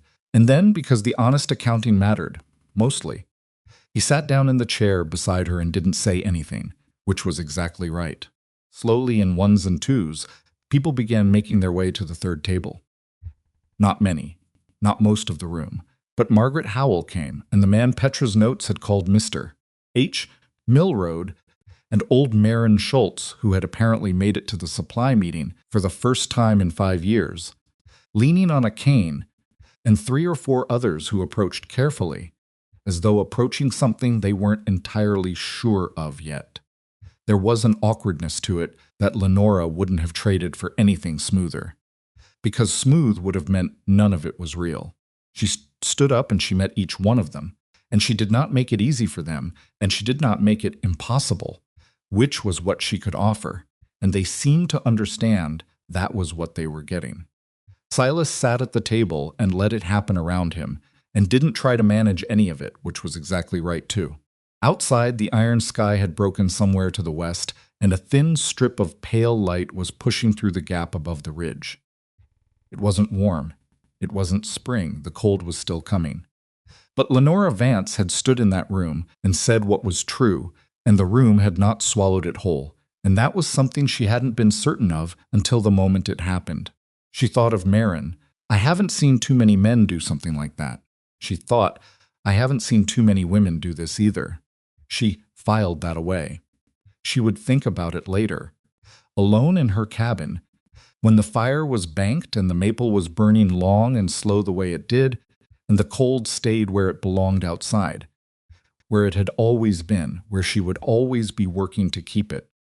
The morning after the supply meeting, Lenora woke up and lay still for a few minutes before getting out of bed. She did this sometimes, not often. She wasn't a woman who had the luxury of lingering, but on mornings, when something significant had happened the day before, she gave herself a few minutes to take stock before the day got its hands on her. It was something Edwin had taught her, actually, without meaning to teach her anything. He'd had a habit of sitting at the edge of the bed for a few minutes every morning, just sitting, gathering himself, and she'd teased him about it early in their marriage and come to understand it later. She thought about the supply meeting. She went through it in her mind with the careful attention of someone examining a thing they'd made, checking for damage, checking for soundness. She'd said what she meant to say. She'd said some things she hadn't planned to say, like the part about the pregnancy after Thomas, which had come out of somewhere she hadn't fully prepared, but she didn't regret it. True things sometimes arrived uninvited and insisted on being said. The room hadn't done what she'd half expected, which was close around her. It had done something more complicated. It had cracked, just slightly, in a few specific places, and that was both more and less than she'd hoped for. Margaret Howell had come to the table, 3 others. Not a conversion, not a redemption, something smaller and more real than either of those words. Pike had walked out. He hadn't argued, hadn't raised his voice, hadn't done any of the things she'd braced for. He'd simply decided the meeting was over and left, and that controlled exit told her something she was still working out. A man who stormed out was a man who'd lost his temper. A man who adjourned and departed was a man who was still managing his position, still thinking 3 moves ahead. She got up, built the fire, put the coffee on. She thought about what Silas had said from the wall, "I'm not from here, but I'm staying." She thought about the way the room had reacted to that, not with hostility, not with warmth, but with a particular kind of settling, like a herd absorbing unexpected information and reconfiguring around it. She thought about the trembling she'd felt afterward, sitting at the table, the fine shaking that had moved through her while Silas sat beside her and said nothing. She'd been holding something very tightly for a long time, and the act of letting it out had left her hands unsteady. She wasn't ashamed of that, but she noted it. There would be a day of reckoning with her own body after this, the kind of exhaustion that followed an extended act of will, the settling that came after the tension finally released. She'd been preparing for that reckoning all winter. She just hadn't known exactly what form it would take. Silas came Thursday, same as always, with maple and a smaller bundle of the fine split kindling he'd started including without comment. He was quieter than usual, which was saying something, since Silas's baseline was already on the quiet end of the scale. They worked together to stack the wood she'd started helping with the stacking, which she hadn't done in the early weeks, and neither of them had noted the shift. It had just happened the way things between them had a habit of happening, gradually and without announcement. Inside, over coffee, he told her about what he'd heard since the meeting. 2 things. The first was that Henderson, his buyer from the county seat, had reached out about expanding their spring timber agreement more volume, better price per board foot, a longer contract. This had nothing to do with Redwater Hollow politics and everything to do with timber quality, and it meant the spring sale was now solid enough that the loss of the 2 local buyers hurt considerably less than it had. "That's good," Lenora said. "It's very good," Silas said. He said it without triumph, just as information, the way he said most things. "The second thing is about Pike." She set her cup down. "He's been quiet," Silas said, "since the meeting. No public statements, nothing at the exchange, nothing at the livery. Walt Greer mentioned to someone that Pike was reassessing the situation." "Reassessing," Lenora said. "That's the word Greer used." She thought about that. She thought about the controlled exit, the contained expression, the 3 moves ahead quality of the man. "That's not retreat," she said. "That's repositioning." "I know," Silas said. "He's not done." "Probably not," Silas agreed. They sat with that honestly, which was how they sat with most difficult things, without dressing it up or trying to make it comfortable. Lenora had come to value that quality in their conversations, more than she'd expected to value anything about another person's conversational habits. Most people, when confronted with something uncomfortable, reached for reassurance, and reassurance had a way of obscuring what was actually true. Silas reached for the thing that was actually true, even when it wasn't reassuring, and she'd started to build her thinking on that. "What do you think he does next?" she asked. Silas turned his cup. "I think he waits. I think he lets the community settle after the meeting. Lets people talk. Lets the story shift into whatever form it's going to take. And then, when he's figured out what angle still has traction, he'll try that. And if there is no angle," Silas looked at her. "There's always an angle," he said. "For a man like that, we just have to make sure it can't get enough purchase to hold." She thought about what that meant practically. She thought about the small shifts she'd observed in the weeks since the meeting, people looking at her differently, or at least differently than before, and not all of it comfortable. Some of those looks were the particular kind that said a person was reconfiguring their understanding of a situation they'd thought was settled, and reconfiguration was an uncomfortable process, even when it moved in the right direction. People didn't like being wrong, especially people who'd been wrong quietly and collectively in the way that gave everyone plausible deniability. She thought about Margaret Howell, who had come to the table and said she owed Lenora a conversation, and had then written a note 3 days later that Petra delivered along with another jar of Marin's preserves. The note was awkward, genuinely awkward, not performing awkward. The real kind where you can feel a person working through discomfort in real time. And it said something about knowing that a lot of time had passed, and some of it couldn't be recovered, and that Margaret was sorry for her particular part in the general silence. Lenora had read the note 3 times. She hadn't cried over it, but she'd sat with it for a long time. "I got a note from Margaret Howell," she told Silas. He looked up. "What did it say?" She apologized, Lenora said. "For being quiet," he nodded slowly. "How do you feel about it?" The question surprised her not because it was unexpected from Silas. He had a habit of asking how she felt about things in the direct, non-performative way that meant he actually wanted to know, but because she hadn't fully sorted the answer yet. "I don't know," she said honestly. "Part of me thinks 3 years is a very long time to be quiet. Part of me thinks an apology is more than I expected to get, and I should find a way to accept it that doesn't require me to pretend the 3 years didn't happen." She paused. "I haven't written back yet." "You don't have to write back right away," Silas said. "I know." She looked at him. "Do you think I should?" He thought about it. "I think you should do it when you know what you want to say. And I think whatever you want to say is probably the right thing." It was a simple answer. She turned it over and found it was also typically of Silas, precisely correct. She wrote back to Margaret Howell on a Sunday, sitting at her kitchen table with the fire banked low for the afternoon and the light coming gray and flat through the window. She wrote 2 drafts, burned one, and kept the other, which said something like, "I appreciate you saying it. I won't pretend it wasn't a long silence, but I don't think either of us benefits from me holding that against you permanently. If you want to have the conversation you mentioned, I'm willing." It wasn't warm. It was honest. She thought that was the right proportion. She sent it with Petra, who seemed to have become, by general and unspoken agreement, a kind of informal courier between Lenora's cabin and the rest of the settlement, a role the girl appeared to take seriously and with some private satisfaction. Margaret wrote back within 2 days. She asked if she could come by for coffee. Lenora stared at that for a moment. Someone coming to her cabin for coffee. Not Silas, not Marin, not the specific few who'd always been there or recently arrived someone from the ordinary texture of Redwater Hollow's community life, coming to her cabin voluntarily. She wrote back, "Friday morning." Margaret came on Friday. She was a solid, plain-spoken woman in her 40s who had a habit of addressing things directly once she decided to address them at all, which Lenora found considerably easier to work with than the alternative. She sat at Lenora's table and drank her coffee and was uncomfortable in an open, acknowledged way. "I'm not sure how to do this," were the first words she said after sitting down, and Lenora respected that enough to answer it straight. "Neither am I," Lenora said. "But I think we start somewhere and see what happens."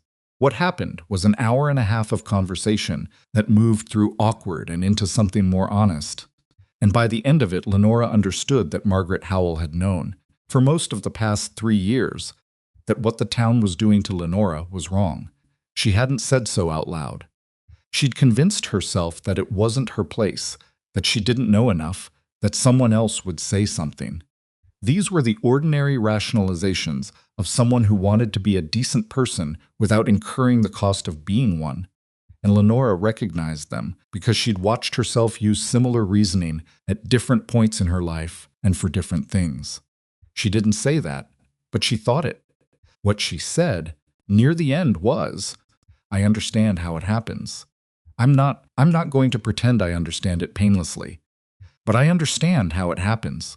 Margaret had looked at her with an expression that was somewhere between relief and the recognition that relief itself was a complicated thing to feel in this circumstance.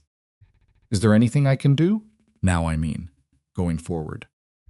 Lenora thought about it. "Be someone who sits at the same bench," she said. "At community events, at the meeting house. Whoever I'm near, just sit there. You don't have to announce it. You don't have to say anything to anybody. Just don't move away." Margaret had nodded like she was taking a note. "That I can do." "Good," Lenora said. She poured more coffee. The thing that Lenora hadn't anticipated about the supply meeting, the thing she was still adjusting to, 3 weeks later, was how it had changed the weight of her own days. Not dramatically, not all at once, but the specific heaviness that had accumulated over 3 years, the constant low-level awareness of being watched and judged and found wanting, had shifted. It didn't disappear. She still felt it when she walked into town, the looks, the slight recalibrations, the people who were still firmly in Pike's camp and made no secret of it. But it had changed character. It felt less like sentence and more like a problem that was being not solved exactly, but worked on. There was a difference between carrying a weight alone in a closed room and carrying it in a space where some of the walls had come down. She noticed other things. Silas had started staying later on his visits. Not dramatically later, not in a way that announced itself, but the visits that had once lasted 40 minutes over coffee were now lasting 2 hours, sometimes more. And she'd noticed herself not looking at the clock the way she used to look at the clock when something was about to end. They talked about things beyond the immediate situation. He told her about where he'd come from, a farm in the hill country 2 territories east, the kind of place that had shaped him and then stopped being able to hold him, the way places sometimes were. He'd tried to explain it once and landed on, I needed more space than it had. She'd understood exactly what he meant. She told him about Edwin. Not the death, she'd talked about the death plenty in the past months, but Edwin living. Edwin the way he'd actually been. His patience, his slightly excessive tidiness that had driven her mildly insane in the early months, and that she'd found she missed with a physical ache afterward. His habit of keeping a running mental accounting of every favor he'd done and received, and whether the ledger balanced. He'd been a good man. Not a perfect man, she was careful about that, because she'd noticed that when people died, you had a tendency to sand the edges off them, and Edwin deserved to be remembered as what he actually was, which was a genuinely decent man with a couple of real and specific irritating qualities, which was what made him human. Silas listened to all of it the way he listened to everything completely, without rushing her toward a point. You loved him, he said. It wasn't a question, but it wasn't an accusation either. It was just an acknowledgement of something real. Yes, she said. And Thomas before him. She looked at Silas directly because she wanted to be clear about this. I'm not going to stop having loved them. That's not something I'm capable of or willing to do. I'm not asking you to, Silas said. I know, she said. I wanted to say it anyway. He nodded. They sat with that for a while, the comfortable kind of silence she'd come to associate with specifically. The silence of 2 people who had enough going on internally that they didn't need to fill space. Then he said carefully, I'm not Thomas, and I'm not Edwin. No, she said, you're not. I'm not trying to be either of those things. I know what you're trying to be, she said.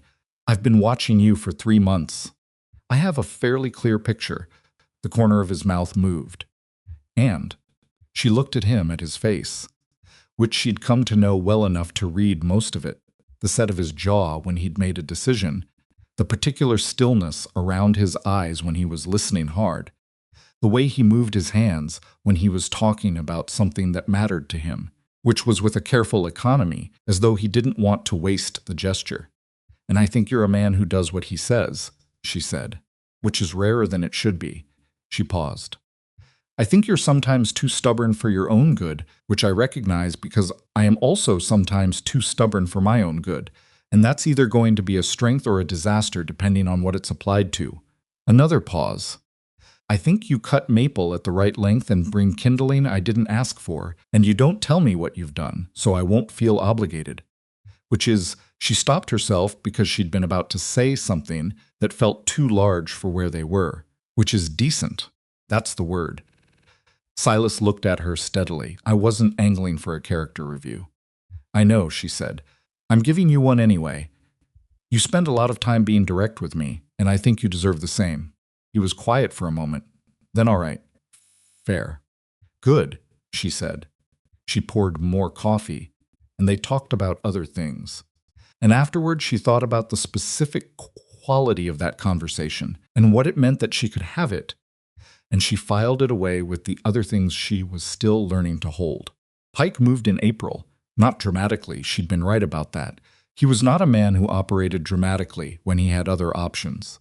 What he did was methodical and targeted, and she had to acknowledge, fairly intelligent. He approached 3 of the smaller ranchers in the valley men, who weren't in his inner circle, but who did business with him regularly, and depended on his goodwill for access to the northern grazing land, which he controlled through a long-standing arrangement with the Territorial Land Office. He told them quietly and in private that he'd been hearing concerns about the stability of Mercer's timber operation. He suggested that Mercer was overextended, that the Henderson contract was built on optimistic projections, that men who came from somewhere else and set up operations without local roots were a credit risk.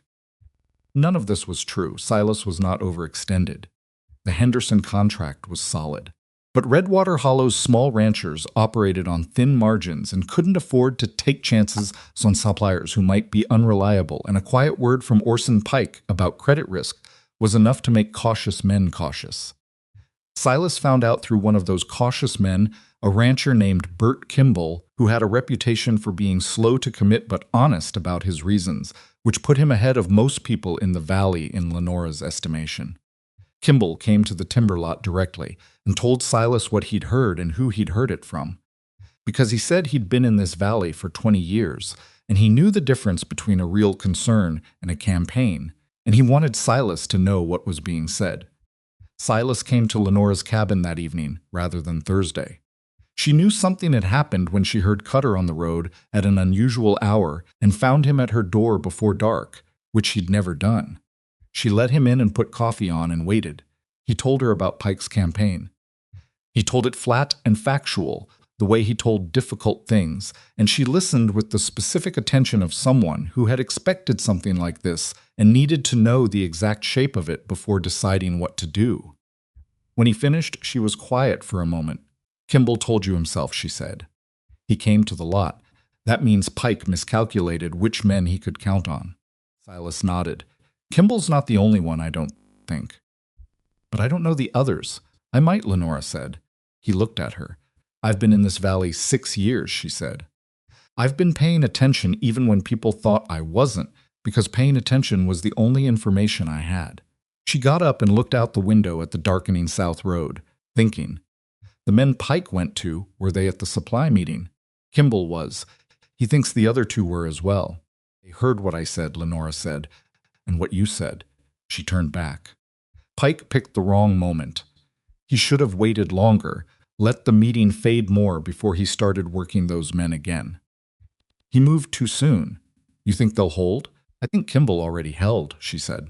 Which means the others know that Kimball held, which changes their calculation. She sat back down. The problem is that Pike has 3 more moves for everyone we counter. He's patient, and he's connected, and he's been doing this longer than either of us. She looked at Silas directly. The Henderson contract, how solid is it actually? Very solid, Silas said. It's in writing. Price is locked until October. Could Pike interfere with it? Silas shook his head. Henderson's from the county seat. He doesn't care about Redwater politics. Then that's the anchor, Lenora said. Everything else, the local buyers, the feed prices, the access issues, those things hurt, but they don't break you. As long as Henderson holds, you operate. That's about what I've concluded, Silas said. So Pike's campaign is pressure without a knockout, she said. Which means he needs something we haven't given him yet. She thought about that. He needs one of us to make a mistake. The kitchen was quiet. Outside, the first stars were coming through. We don't make mistakes, Silas said. She looked at him. You say that like it's easy. No, he said. I say it like it's necessary. She held his gaze. There was something in this conversation, in the specific quality of the two of them sitting at her kitchen table in the evening light, working through a problem together with the same tools and the same information and the same fundamental conviction that felt different from anything she'd had in a very long time. Not romantic, exactly, not yet. Though she'd stopped pretending that possibility wasn't somewhere in the room. Something more foundational. The feeling of being in the same situation as someone else, genuinely in it together, the weight distributed. She hadn't had that since Edwin. She'd forgotten how much of the load it lifted. All right, she said. We don't make mistakes. Agreed, he said. He stayed for supper, which was the first time he'd stayed for supper. She made it from what she had: beans, cornbread, salt pork, and they ate at her kitchen table with the fire going, and the dark settled outside. And neither of them mentioned that it was the first time, because mentioning it would have made it into something it was still becoming. What happened in the weeks after Pike's credit campaign was not a dramatic reversal. Lenora had stopped expecting dramatic reversals. They belonged to stories, not to the actual process of a community slowly and uncomfortably correcting itself, which was grinding and uneven and had setbacks and silences built into it. What happened was smaller and more durable. Kimball started buying timber from Silas. Not a large purchase, but he came to the lot and made the purchase directly, and he didn't apologize for anything or make a speech. He just bought timber. Margaret Howell brought 2 other women to Lenora's cabin one Saturday morning, unannounced, which was presumptuous enough that Lenora was briefly irritated before she noticed that the 2 women were visibly nervous and had clearly been coached into this by Margaret, and that Margaret was watching Lenora's face with an expression that said she knew she'd overstepped and was committed anyway. Lenora made coffee for all of them. It was crowded and slightly awkward around her small table. Found she didn't entirely mind. The meetings became a loose, irregular thing not planned. Not formal, just occasional, and Lenora was careful about what she gave those meetings. How much of herself she extended, because she'd learned in 3 years what her limits were, and she wasn't going to overturn them for the sake of goodwill. People had to earn the version of her that was warm, and the earning took time, and she wasn't going to apologize for that. She told Silas about it one Thursday, mid-April, sitting at her table while the spring light started to come back into the afternoon. Longer days, the particular quality of late-season cold that had thaw underneath it. It's uncomfortable, she said, having people in this space. I spent a long time making this cabin mine specifically, and now there are people in it who weren't here before, and it adjusts things. Good way or bad way, he said. She thought about it honestly. Both, she said, in different amounts on different days. He nodded. He understood that she'd noticed. He understood most things that came in both, that he didn't try to resolve ambivalence into a single cleaner feeling. Margaret's all right, she said after a pause. Yeah? He sounded mildly surprised. She's direct, Lenora said, once she got through the apology part. She doesn't talk around things, which I appreciate. She paused. We're not going to be great friends.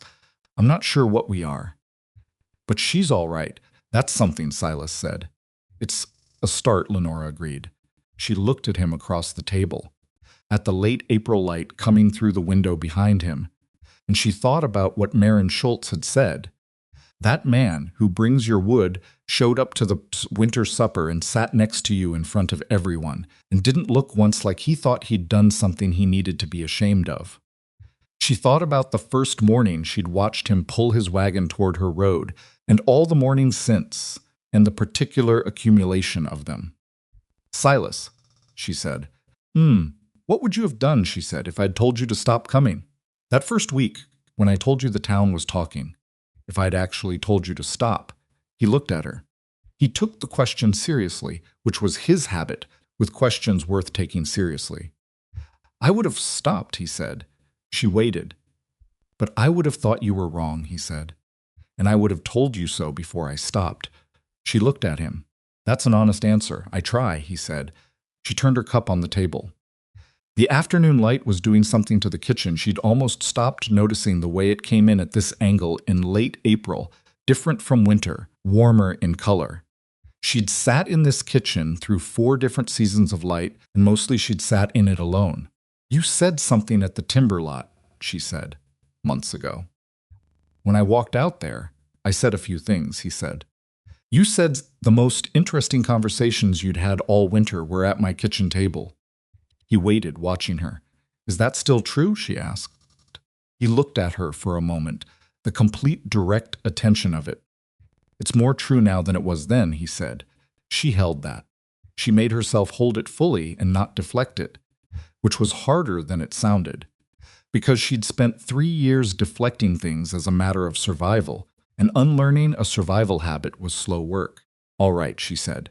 She got up and checked the stove, which didn't need checking, and then she turned around and leaned against the counter and looked at him in the late April light. I want to say something, she said, and I want you to let me get through it before you respond. He nodded. I'm not a woman who does things halfway, she said. I never have been. When I married Thomas, I meant it entirely, and when I married Edwin, I meant it entirely. and they are both in the ground, and I am still here. And part of what that means is that I know better than most people do exactly what it costs to mean something entirely. She paused. I'm not going to say anything I don't mean entirely. That's not a warning. That's just how I am. So when I tell you that the last 4 months have been the first 4 months in 3 years that I've felt like a person living her life rather than a person surviving a sentence, she stopped. I want you to understand that's not a small thing. That's not something I'm saying lightly. Silas was very still. I understand, he said. His voice had a different quality in it, something more careful. Good, she said. Because I'm not finished, he waited. She looked at him across her kitchen, in the late light of an April afternoon that was starting to smell like the possibility of spring, and she said, I'm choosing this. Whatever this is, I chose it when I walked out to your timber lot. I chose it at the supply meeting. I'm choosing it now. She met his eyes. I want you to know that it's a choice I'm making, not something that's happening to me. There's a difference. Silas was quiet for a long moment. Then he said, I know the difference. Good, she said again. She sat back down. She poured them both more coffee. The fire settled in the stove with a sound like a slow exhale. Outside the kitchen window, the south road ran straight and empty toward the ridge, and the late April sky was the first shade of something other than iron gray that she'd seen in months, pale washed-out blue at the edges. Tentative. Nothing promised yet, but there. She put both hands around her cup and felt the warmth of it. Some walls had come down. Others were still standing. Pike was still in the valley, still patient, still repositioning. The town was still in the slow, uncomfortable work of reconsidering something it had decided too quickly and held too long, and that work would take longer than anyone wanted and would not be painless for anyone involved. None of that had been resolved cleanly, and none of it was going to be.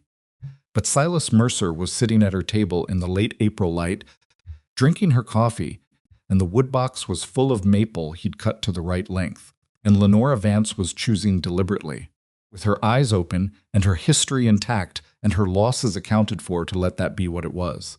Not perfect, not healed, not finished, just real, just hers. She looked at him across the table and she thought, this is where it starts. Ended, not where it resolved, where it started. The spring thaw came late that year, the way it sometimes did in the high country, not all at once but in stages. A few warm days followed by a return of cold that felt almost spiteful, as though the winter wasn't ready to concede the argument. Lenora had lived through enough of these false starts to not get ahead of herself. She waited for the mud to firm back up before she called it spring, and she kept the woodbox full through April. She'd been caught short in a late cold snap 2 years running, and she wasn't going to be caught short again. Silas had started coming twice a week by then. Not always with wood, the woodbox was full enough that the twice-weekly visits had become less about the practical transaction and more about the other thing, the thing that neither of them had fully named yet, though it had a shape they both recognized. He came on Tuesdays and Thursdays, sometimes staying through the afternoon, and Lenora had quietly rearranged certain of her days around the fact of his arrival, which she acknowledged to herself honestly without making a project of it. What she noticed in those weeks of uncertain spring was that the quality of her solitude had changed.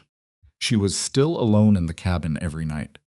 She was still alone through the mornings, through the work of the garden and the cooking and the mending and the 100 small tasks that a woman running a household alone accumulated the way water accumulated in a low place. None of that had changed. But solitude that has something coming toward it is a different experience than solitude without horizon. And she'd been living in the second kind for so long that the shift in the first kind felt almost unfamiliar, a loosening of something that had been braced for so long it had forgotten it was braced. She caught herself, one morning in early May, standing at the kitchen window with her coffee going cold, watching the south road. Not waiting exactly, just oriented toward it, aware of it in a way that had become natural. She picked up her cold coffee and drank it, and went back to her bread dough, and she didn't try to make the awareness into something she needed to analyze. It was what it was. Some things were allowed to just be what they were. Orson Pike made his final move on a Thursday evening in late May, and it came from a direction Lenora hadn't anticipated, which was the only way Pike ever came at anyone from the direction you hadn't fully prepared.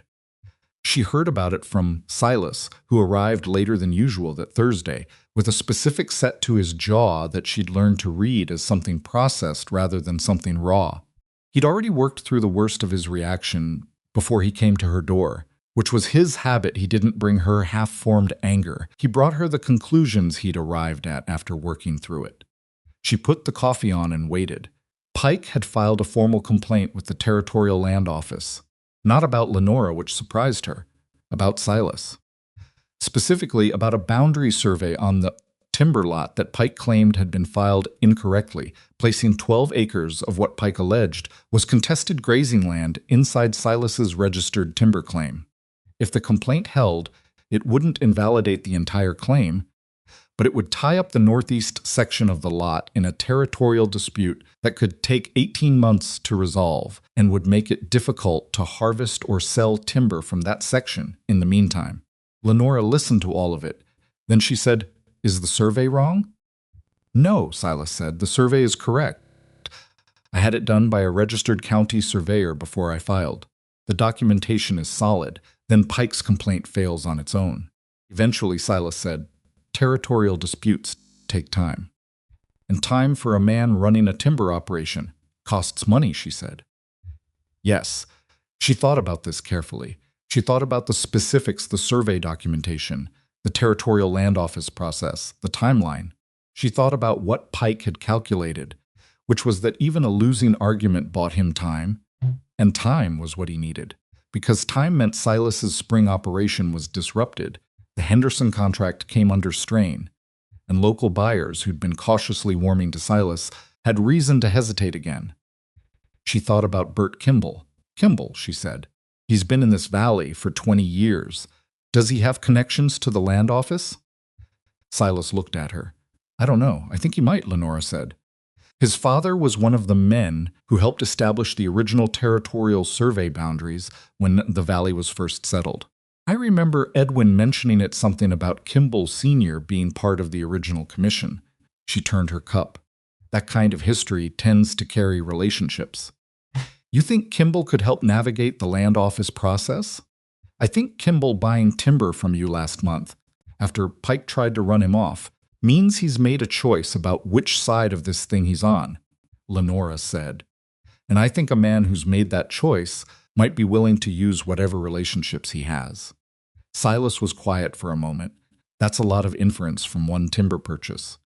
"I've been inferring things about people in this valley for 6 years from very limited information," Lenora said.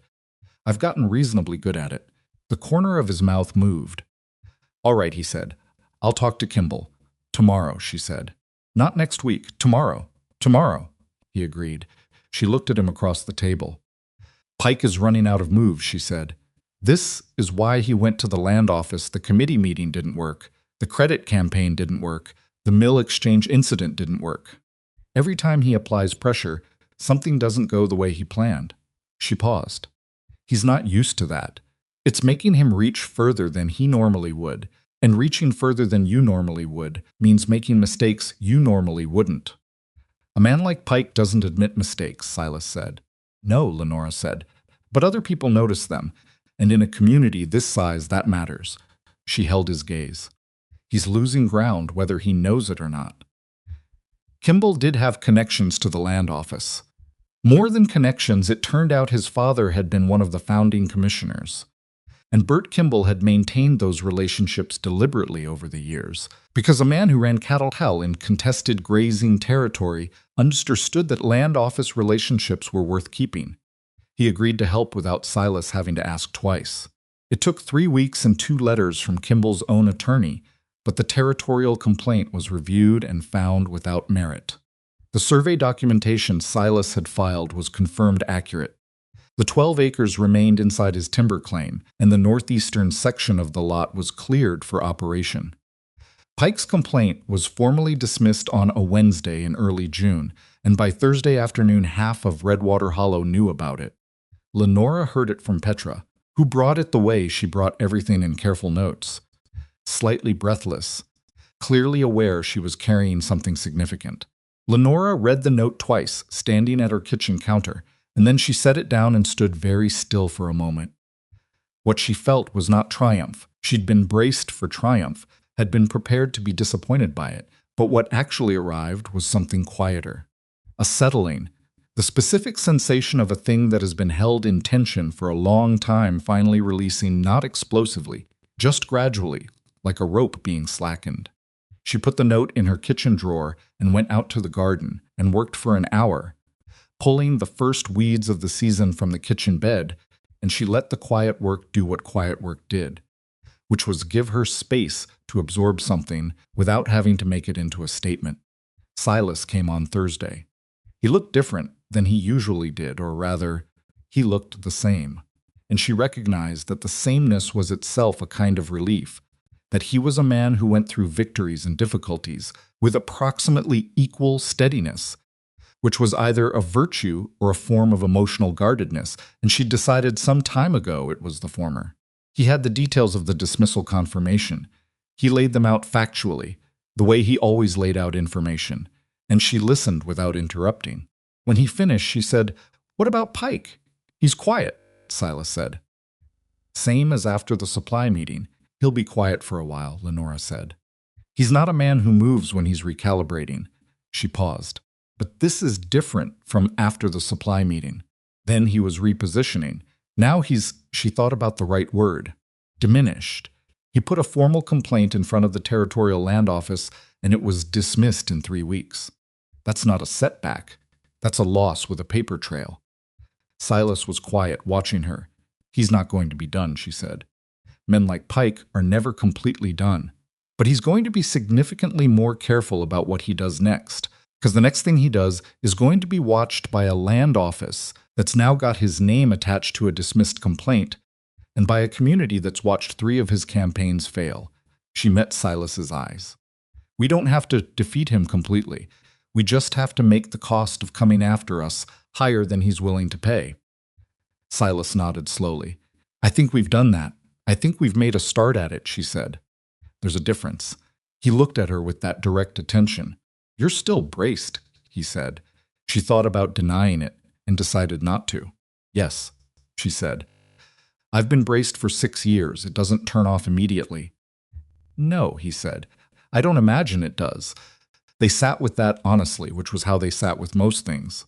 Then Silas set his cup down and said, carefully, with the particular deliberateness he used when he'd been thinking about something for a while and was ready to say it, "I want to ask you something." She waited. "This fall," he said, "when the Henderson contract renews and the timber operation is stable, I've been thinking about expanding the cabin on the lot, making it a real house rather than a working shelter." He paused. "I've been thinking that I'd like to do that with someone." The kitchen was very quiet. She looked at him. She looked at him for a long moment. At the face she'd come to know over the past 6 months, the set of his jaw, the particular stillness of his eyes, when he was saying something that mattered, the way his hands rested on the table. The left one with the scar along the thumb from a saw he'd told her about 2 winters back in the hill country before Redwater. "Are you asking me something specific," she said, "or describing a plan?" "Both," he said, "in whatever order you prefer." She felt something move through her, not the anxious thing, not the braced thing, something different. Warmer. The particular feeling of a door that you've been standing beside for a long time, your hand on the frame, and you've just decided to step through. "I buried 2 men I loved," she said. "I'm going to say that first, because I need you to understand that it's not background information for me. It's the ground everything else is built on, I know," he said. "I'm not afraid of loss," she said. "I've been through enough that I understand I can survive it. What I'm afraid of is," she stopped, finding the exact words, because the exact words mattered. "What I'm afraid of is choosing badly, making a choice from the wrong place, from fear or from gratitude, or from wanting to end the loneliness without being honest about what I actually want." "And are you," he said, "choosing from any of those places?" She thought about it. She gave it the full weight of honest consideration, because he deserved that, and she deserved that. "No," she said. I'm choosing from the place that knows you stayed when it cost you something to stay. That you told me true things when it would have been easier to tell me comfortable ones. That you cut the maple to the right length before I asked you to. She held his gaze. I'm choosing because I want to, not because I need to. Then I'm asking you something specific, Silas said. I know you are, she said. A pause. Yes, she said. Ask it properly. He looked at her, and she saw the steadiness in him, and also, underneath it, something else, something less controlled, more human. The look of a man who had been holding a question for a long time and was finally putting it down in front of the person it belonged to. Lenora, he said, will you marry me? It wasn't the most elaborate proposal a woman had ever received. There were no speeches, no flourishes, no reaching for language larger than the moment. It was Silas Mercer saying the thing he meant in the plainest possible words, which was exactly how he did everything. And she understood now that it was not a limitation, but a form of respect he didn't dress things up because he trusted her to receive the real version. Yes, she said. He let out a breath she hadn't known he was holding. She almost smiled. Were you worried? Somewhat, he said honestly. Good, she said. You should be somewhat worried about important things. It means you understand they're important. He did smile then, a full one which she'd learned was rare, and therefore meant more than an easy smile would have. She felt it land in her chest, like something warm and permanent, the kind of warmth that was nothing like the temporary warmth of a fire, and everything like the warmth of a house that has finally been built properly. She got up and poured them both more coffee, and her hands were steady. They married in late September before the first hard frost. The ceremony was in the meeting house, the same room where the supply meeting had happened, where the town had sat in silence while Lenora said the things she'd needed to say.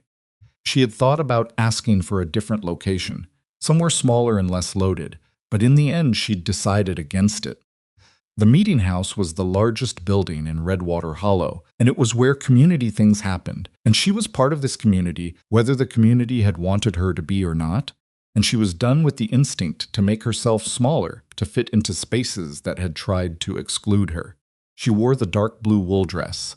She'd considered buying something new, and decided the blue was right. It was a dress she'd bought with her own money in a season, when she was still building her life, and before everything got so hard, and wearing it felt like reclaiming something she'd been meaning to reclaim.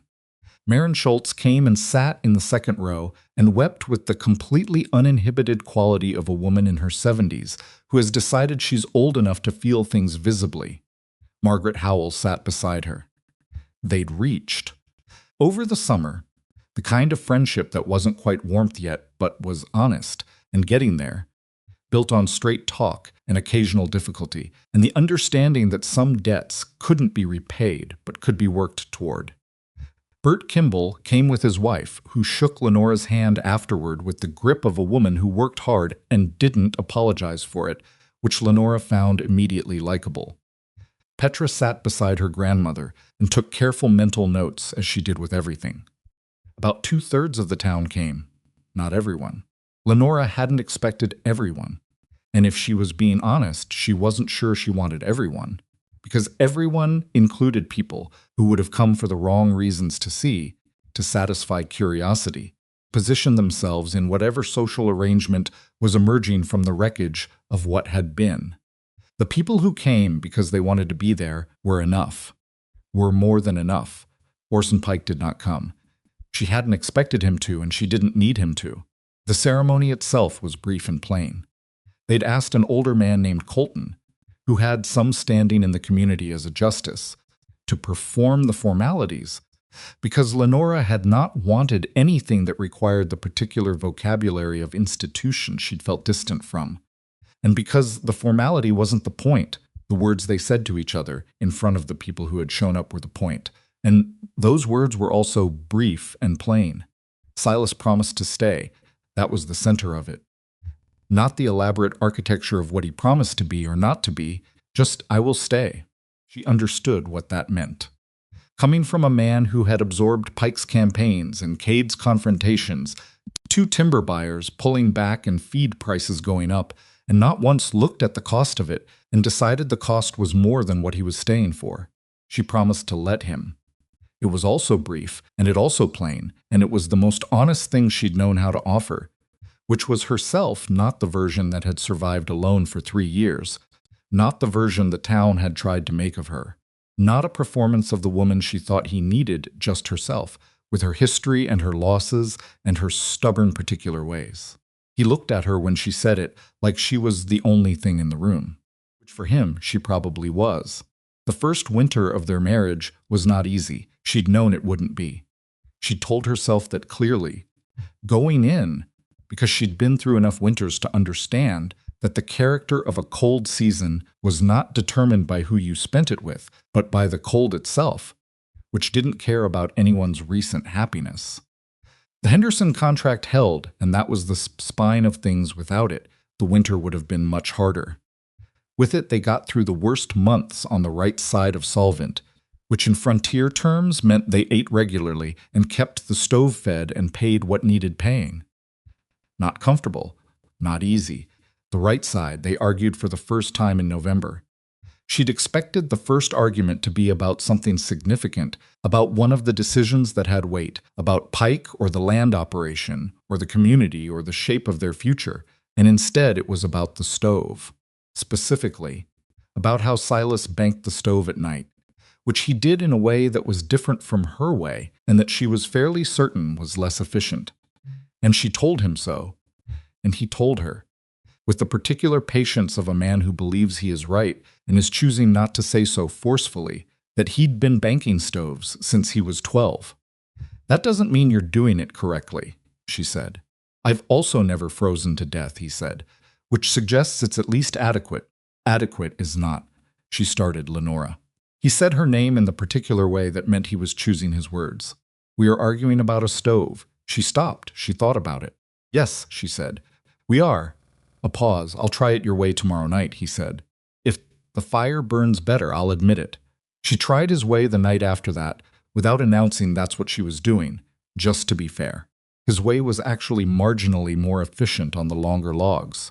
She did not tell him this immediately. She told him 3 days later, matter-of-factly, and he received it with the same equanimity he received most things, without triumph, which was the right call. They were, she came to understand, 2 stubborn people learning how to share a space. There was no shortcut for that. There was only the actual work of it, day by day, the negotiations small and large, the discovery of each other's genuinely irritating qualities, his habit of setting tools down in places she then had to find them, her tendency to start a second project before finishing the first, his silences that sometimes ran long enough that she had to ask twice to know if he'd heard her, her own habit of worrying in a specific circular way that he found difficult to break through, to all of it, none of it, fatal, all of it the material of an actual shared life rather than an imagined one. She wouldn't have traded any of it for a version that was easier. The incident with Pike came in February, the same month that Lenora had stood at the supply meeting and said what she'd needed to say. It felt appropriate somehow that it came full circle in the same month. It wasn't a confrontation. There was nothing dramatic about it. Lenora was walking back from the general store with her flour and coffee, and Pike was coming out of the land office. He'd been there on some business of his own, something unrelated to Silas. She'd find out later, and they met at the corner where the main road split. They stopped. Both of them stopped, in the way people stop when they've been orbiting a reckoning for a long time and have finally come to the place where orbiting becomes either a choice or an evasion. Pike looked at her. He was older than she'd sometimes thought of him. She'd built him up in her mind over 3 years into something larger and more fixed than he actually was, standing there in his coat with the cold air between them, and he was just a man. A man who'd been wrong for a long time and had made the wrong thing into a project, but a man. She thought about what she wanted to say. She had at various points in the past year rehearsed many versions of this conversation in her head, fierce versions, cold versions, righteous versions. Standing on the actual corner in the actual cold, She found that none of those versions fit what she was feeling, which was something more tired than righteous. Orson, she said. He looked at her. Mrs. Mercer, he said. It was the first time she'd been called that publicly, and from him, which was its own strange moment. I hope your family is well, she said.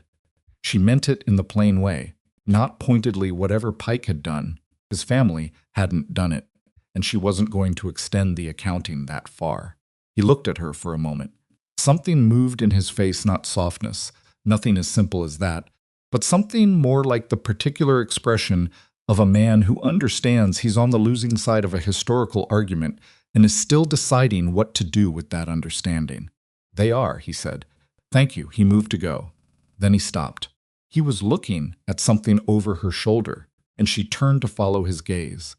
And she saw Silas coming down the road from the direction of the mill exchange, not hurrying, not looking for trouble, just walking in from wherever he'd been the way a man walks when the town is his town too. She turned back to Pike. He's a good man, she said. Quietly, without heat, just placing a fact where a fact needed to be. Pike looked at her. His jaw moved slightly, the way a jaw moves when a person is deciding whether to say something. So it seems, he said at last, it was not an apology. It was not a concession. It was not the admission of anything specific. But it was something. The particular something of a man who has spent years being certain and is discovering, in stages, that certainty was not the same thing as being right, and that the distance between those two things is where a great deal of damage gets done. She nodded once. She picked up her flour and her coffee, and she kept walking. She didn't look back. The winter after their first wedding anniversary, Lenora discovered she was pregnant. She held this knowledge alone for 2 weeks before she told Silas, not because she was keeping it from him, but because she needed time with it herself first. She needed to sit with the fear, which was real. She'd lost a pregnancy before, and she understood what that loss felt like. And she wasn't going to pretend she didn't understand it, and she needed to find her way to the other side of the fear without having to manage anyone else's reaction while she was doing it. When she told him, he was quiet for a long moment. Then he said, "Are you all right?" "Yes," she said. And then more honestly, "I'm scared, I know," he said. "I'm also," she searched for the word. "There isn't one word for what I also am." "You don't need one word," he said. "You can be all of it at once." She looked at him. "You're taking this very calmly." "I'm not calm," he said. And she could see, looking at him, that he was right there, was something working in his face that he was containing, the careful containment of someone who felt more than they were showing.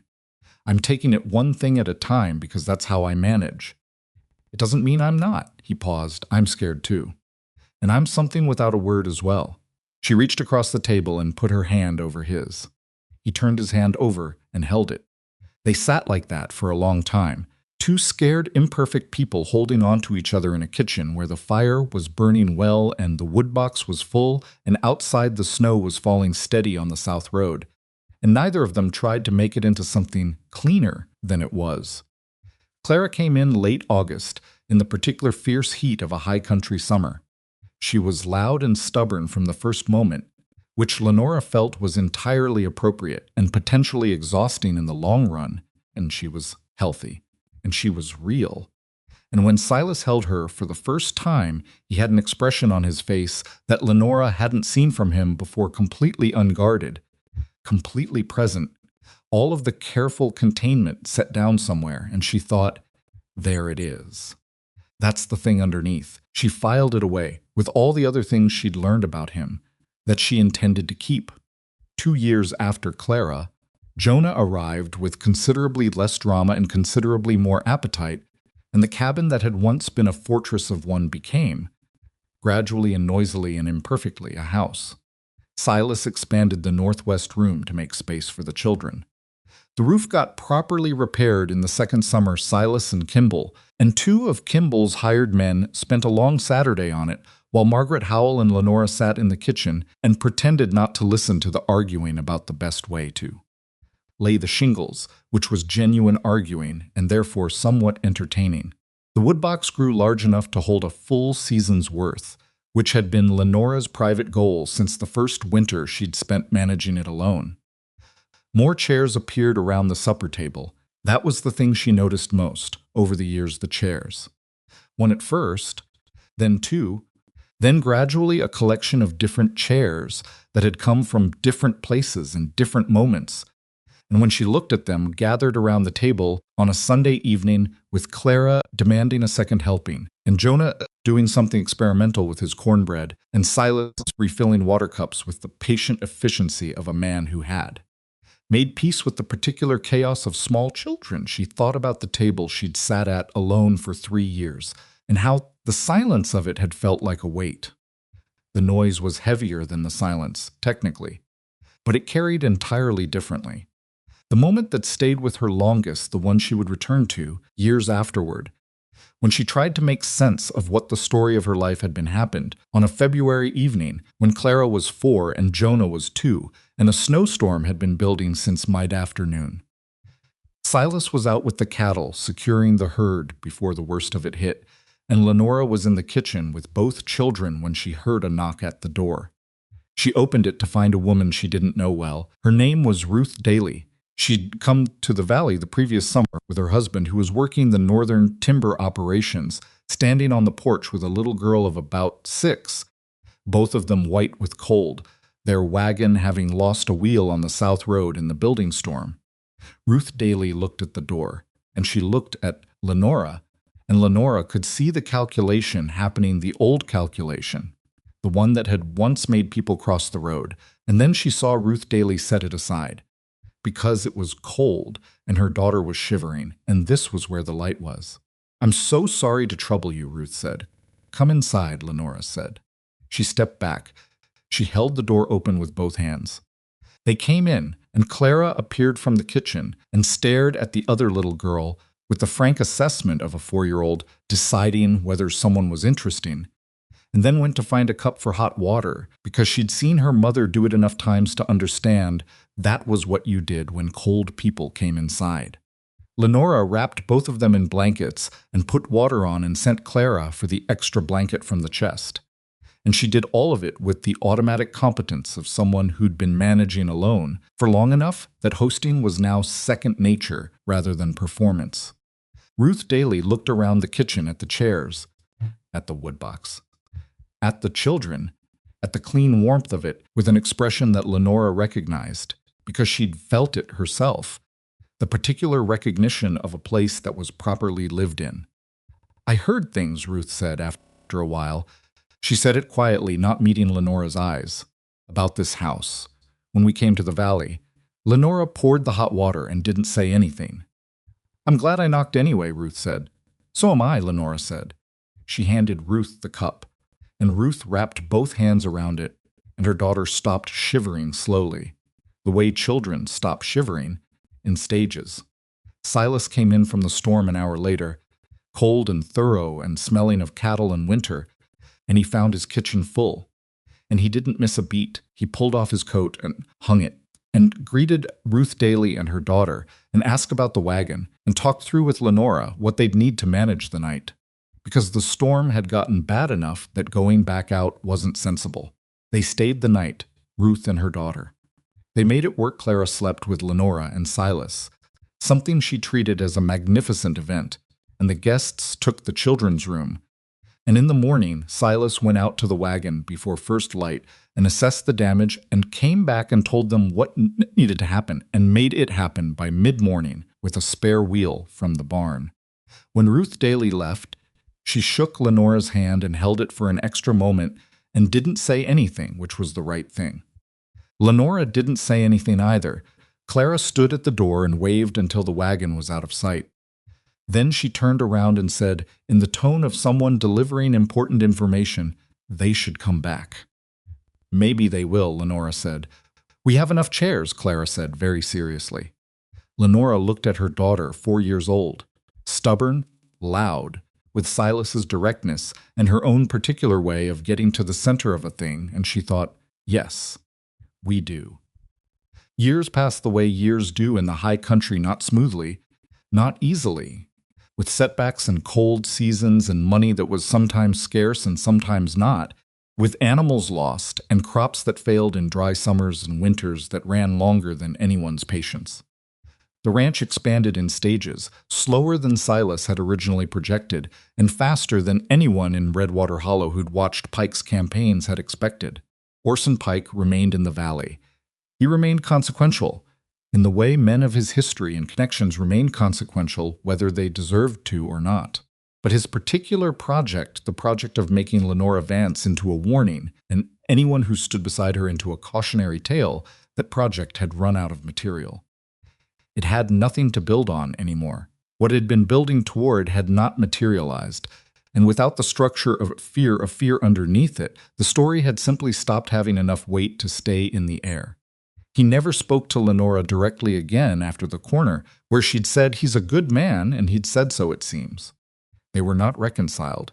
That would have been too neat, and real things were not neat.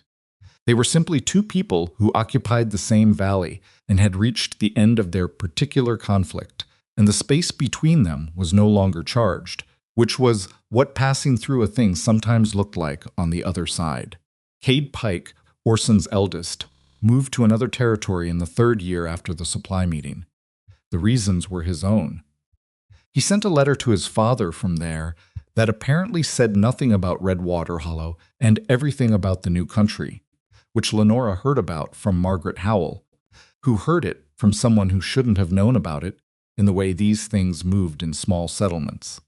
Maren Schultz died in the 4th winter, in her sleep, which was the right kind of death for someone who had earned it. Petra came to tell Lenora herself, in person, and sat at Lenora's kitchen table and accepted coffee and did not cry, which Lenora respected, though she could see it cost her. Lenora went to the burial service and stood with the community and thought about a woman who had shown up at her door with a granddaughter and a jar of preserves and information about a committee meeting, who had said, "I haven't seen too many men do something like that," in the voice of someone who had seen enough of the world to know what that was worth. She thought about all the people who had arrived at her table over the years, by various routes, and for various reasons. Some of them had stayed. Some of them had come once and not returned. Some of them she'd chosen to hold at a certain distance and had stopped feeling guilty about that choice. She was not a woman who opened entirely to everyone who knocked. She had learned, through necessity and through choice, the difference between an open door and a surrendered boundary, and she intended to maintain that distinction for the rest of her life. But the door was open. That was the thing. That was what had changed. Not because she had stopped being afraid. Not because the world had become safe, or the community had become perfect, or the losses she'd carried had been resolved into something less than losses. None of that had happened. Fear was still available, and the world was still exactly as capable of taking things you loved as it had always been. And she had 2 children and a husband she'd spend the rest of her life being aware of losing. And that awareness was not something that went away. It just found its right size over time, which was still large but no longer so large it blocked everything else. The door was open because she had decided to open it. That was the whole story, really. That was what it came down to when she tried to trace the line from that first terrible winter alone to the February evening with Ruth Daly and her shivering daughter on the porch. She had decided not once, but over and over, in small ways and large ways, and sometimes in the very specific way of just not closing the door again after someone left, to keep choosing the world over the fortress. Silas had made it easier. She would give him that, and did give him that, and told him so directly on the occasion of their 5th anniversary, when they were sitting at the kitchen table. After the children was banked, and there was a glass of the decent whiskey that Kimball had brought them as an anniversary gift, because Bert Kimball was the kind of man who remembered things. "You made it easier," she said. "Not easy, but easier." "Good," he said. "That's all you're going to say." He looked at her with that direct, complete attention. "You make it easier for me too," he said. "That's all I've got." She considered this. "That's actually sufficient," she said. "I thought so," he said. She poured them both another measure of Kimball's whiskey, and they sat with the good silence of 2 people who had nothing to prove and nothing to perform. And outside the February, wind moved through the pine ridge the way it had always moved, with that sound like distant water that she'd been listening to for years, and the fire held. Every winter Silas stacked the first cord of firewood himself. It was a deliberate thing, not a superstition, just a way of marking the season, of acknowledging where things had started and what had been built from it. He didn't talk about it as tradition. He just did it, the same careful, methodical stacking he'd been doing since the first morning he'd pulled his wagon down the south road and seen a woman carrying wet wood in 10-degree weather and decided to stop. When Clara was old enough to want to help, he let her carry the smallest pieces to the wall. She did it with an intensity of purpose that Lenora recognized as her own intensity refracted through someone smaller and newer to the world, which was a strange and affecting thing to observe. When Jonah was old enough to demand his piece, he got one too, and for 2 or 3 winters, the woodpile took considerably longer than it should have because a 4-year-old's contribution to log carrying was mostly enthusiasm.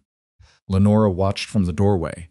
She watched her husband and her children in the winter air, all of them inefficient and loud, and Jonah periodically dropping his piece, and Clara periodically trying to carry pieces too large for her because she had decided she was stronger than she was, which she probably was, but not quite yet. And Silas working around all of it with the patience of a man who had built something worth being patient for. She thought about the first morning. She thought about the wagon and the woman carrying wet wood and the decision to stop. She thought about how the simplest decisions were sometimes the ones that accumulated the most weight over time. How a man pulling back on a horse's reins at a road turnoff could set in motion 6 years of things that ended with this doorway and these 2 children and this particular angle of winter light. She thought about what she'd said at the supply meeting, "The town buried me while I was still alive." She didn't regret saying it. It was true. But standing in the doorway watching her family carry wood, she thought about what it meant that she was still here to have said it, that the burial hadn't held. That the thing the town had been so certain about had simply turned out to be wrong, and that the wrongness had taken exactly as long to reveal itself as it needed to, which was the time it took for one stubborn rancher with a wagon load of split pine to refuse to turn around. She thought about all the people who had never had that, who had been buried and stayed buried by smaller towns or larger cruelties or simpler mathematics of isolation, who had never had a wagon coming down their road. She knew they existed. She'd always known they existed. What she hadn't understood until these years of working it through was that the variable wasn't the cruelty was everywhere, in every settlement, in every collection of frightened people who needed somewhere to point their fear. The variable was the people who decided not to participate. The variable was whoever pulled the wagon over. You couldn't always be the person in the cabin. Sometimes you were the person on the road. She thought she understood that now in a way she hadn't fully understood it before. Jonah dropped his piece of wood. He stood over it and stared at it with an expression of profound offense, as though the wood had done something to him. "Pick it up," Clara said, with the authority of a 7-year-old who has recently decided she is in charge of most things. "I know," Jonah said, in the tone of someone who also knows but objects to being told. Silas looked up from the woodpile and met Lenora's eyes across the winter air. She shook her head very slightly, meaning, "Don't intervene. Let them work it out." He turned back to the wood. Jonah picked up his piece. Clara did not say anything about it, which was growth. Lenora watched them carry the wood toward the house, and she held the door open with both hands. And the cold stayed where it belonged. And this time, and all the times that would follow it, she let the warmth stay inside, where she'd built it, where she'd chosen it, where it was hers.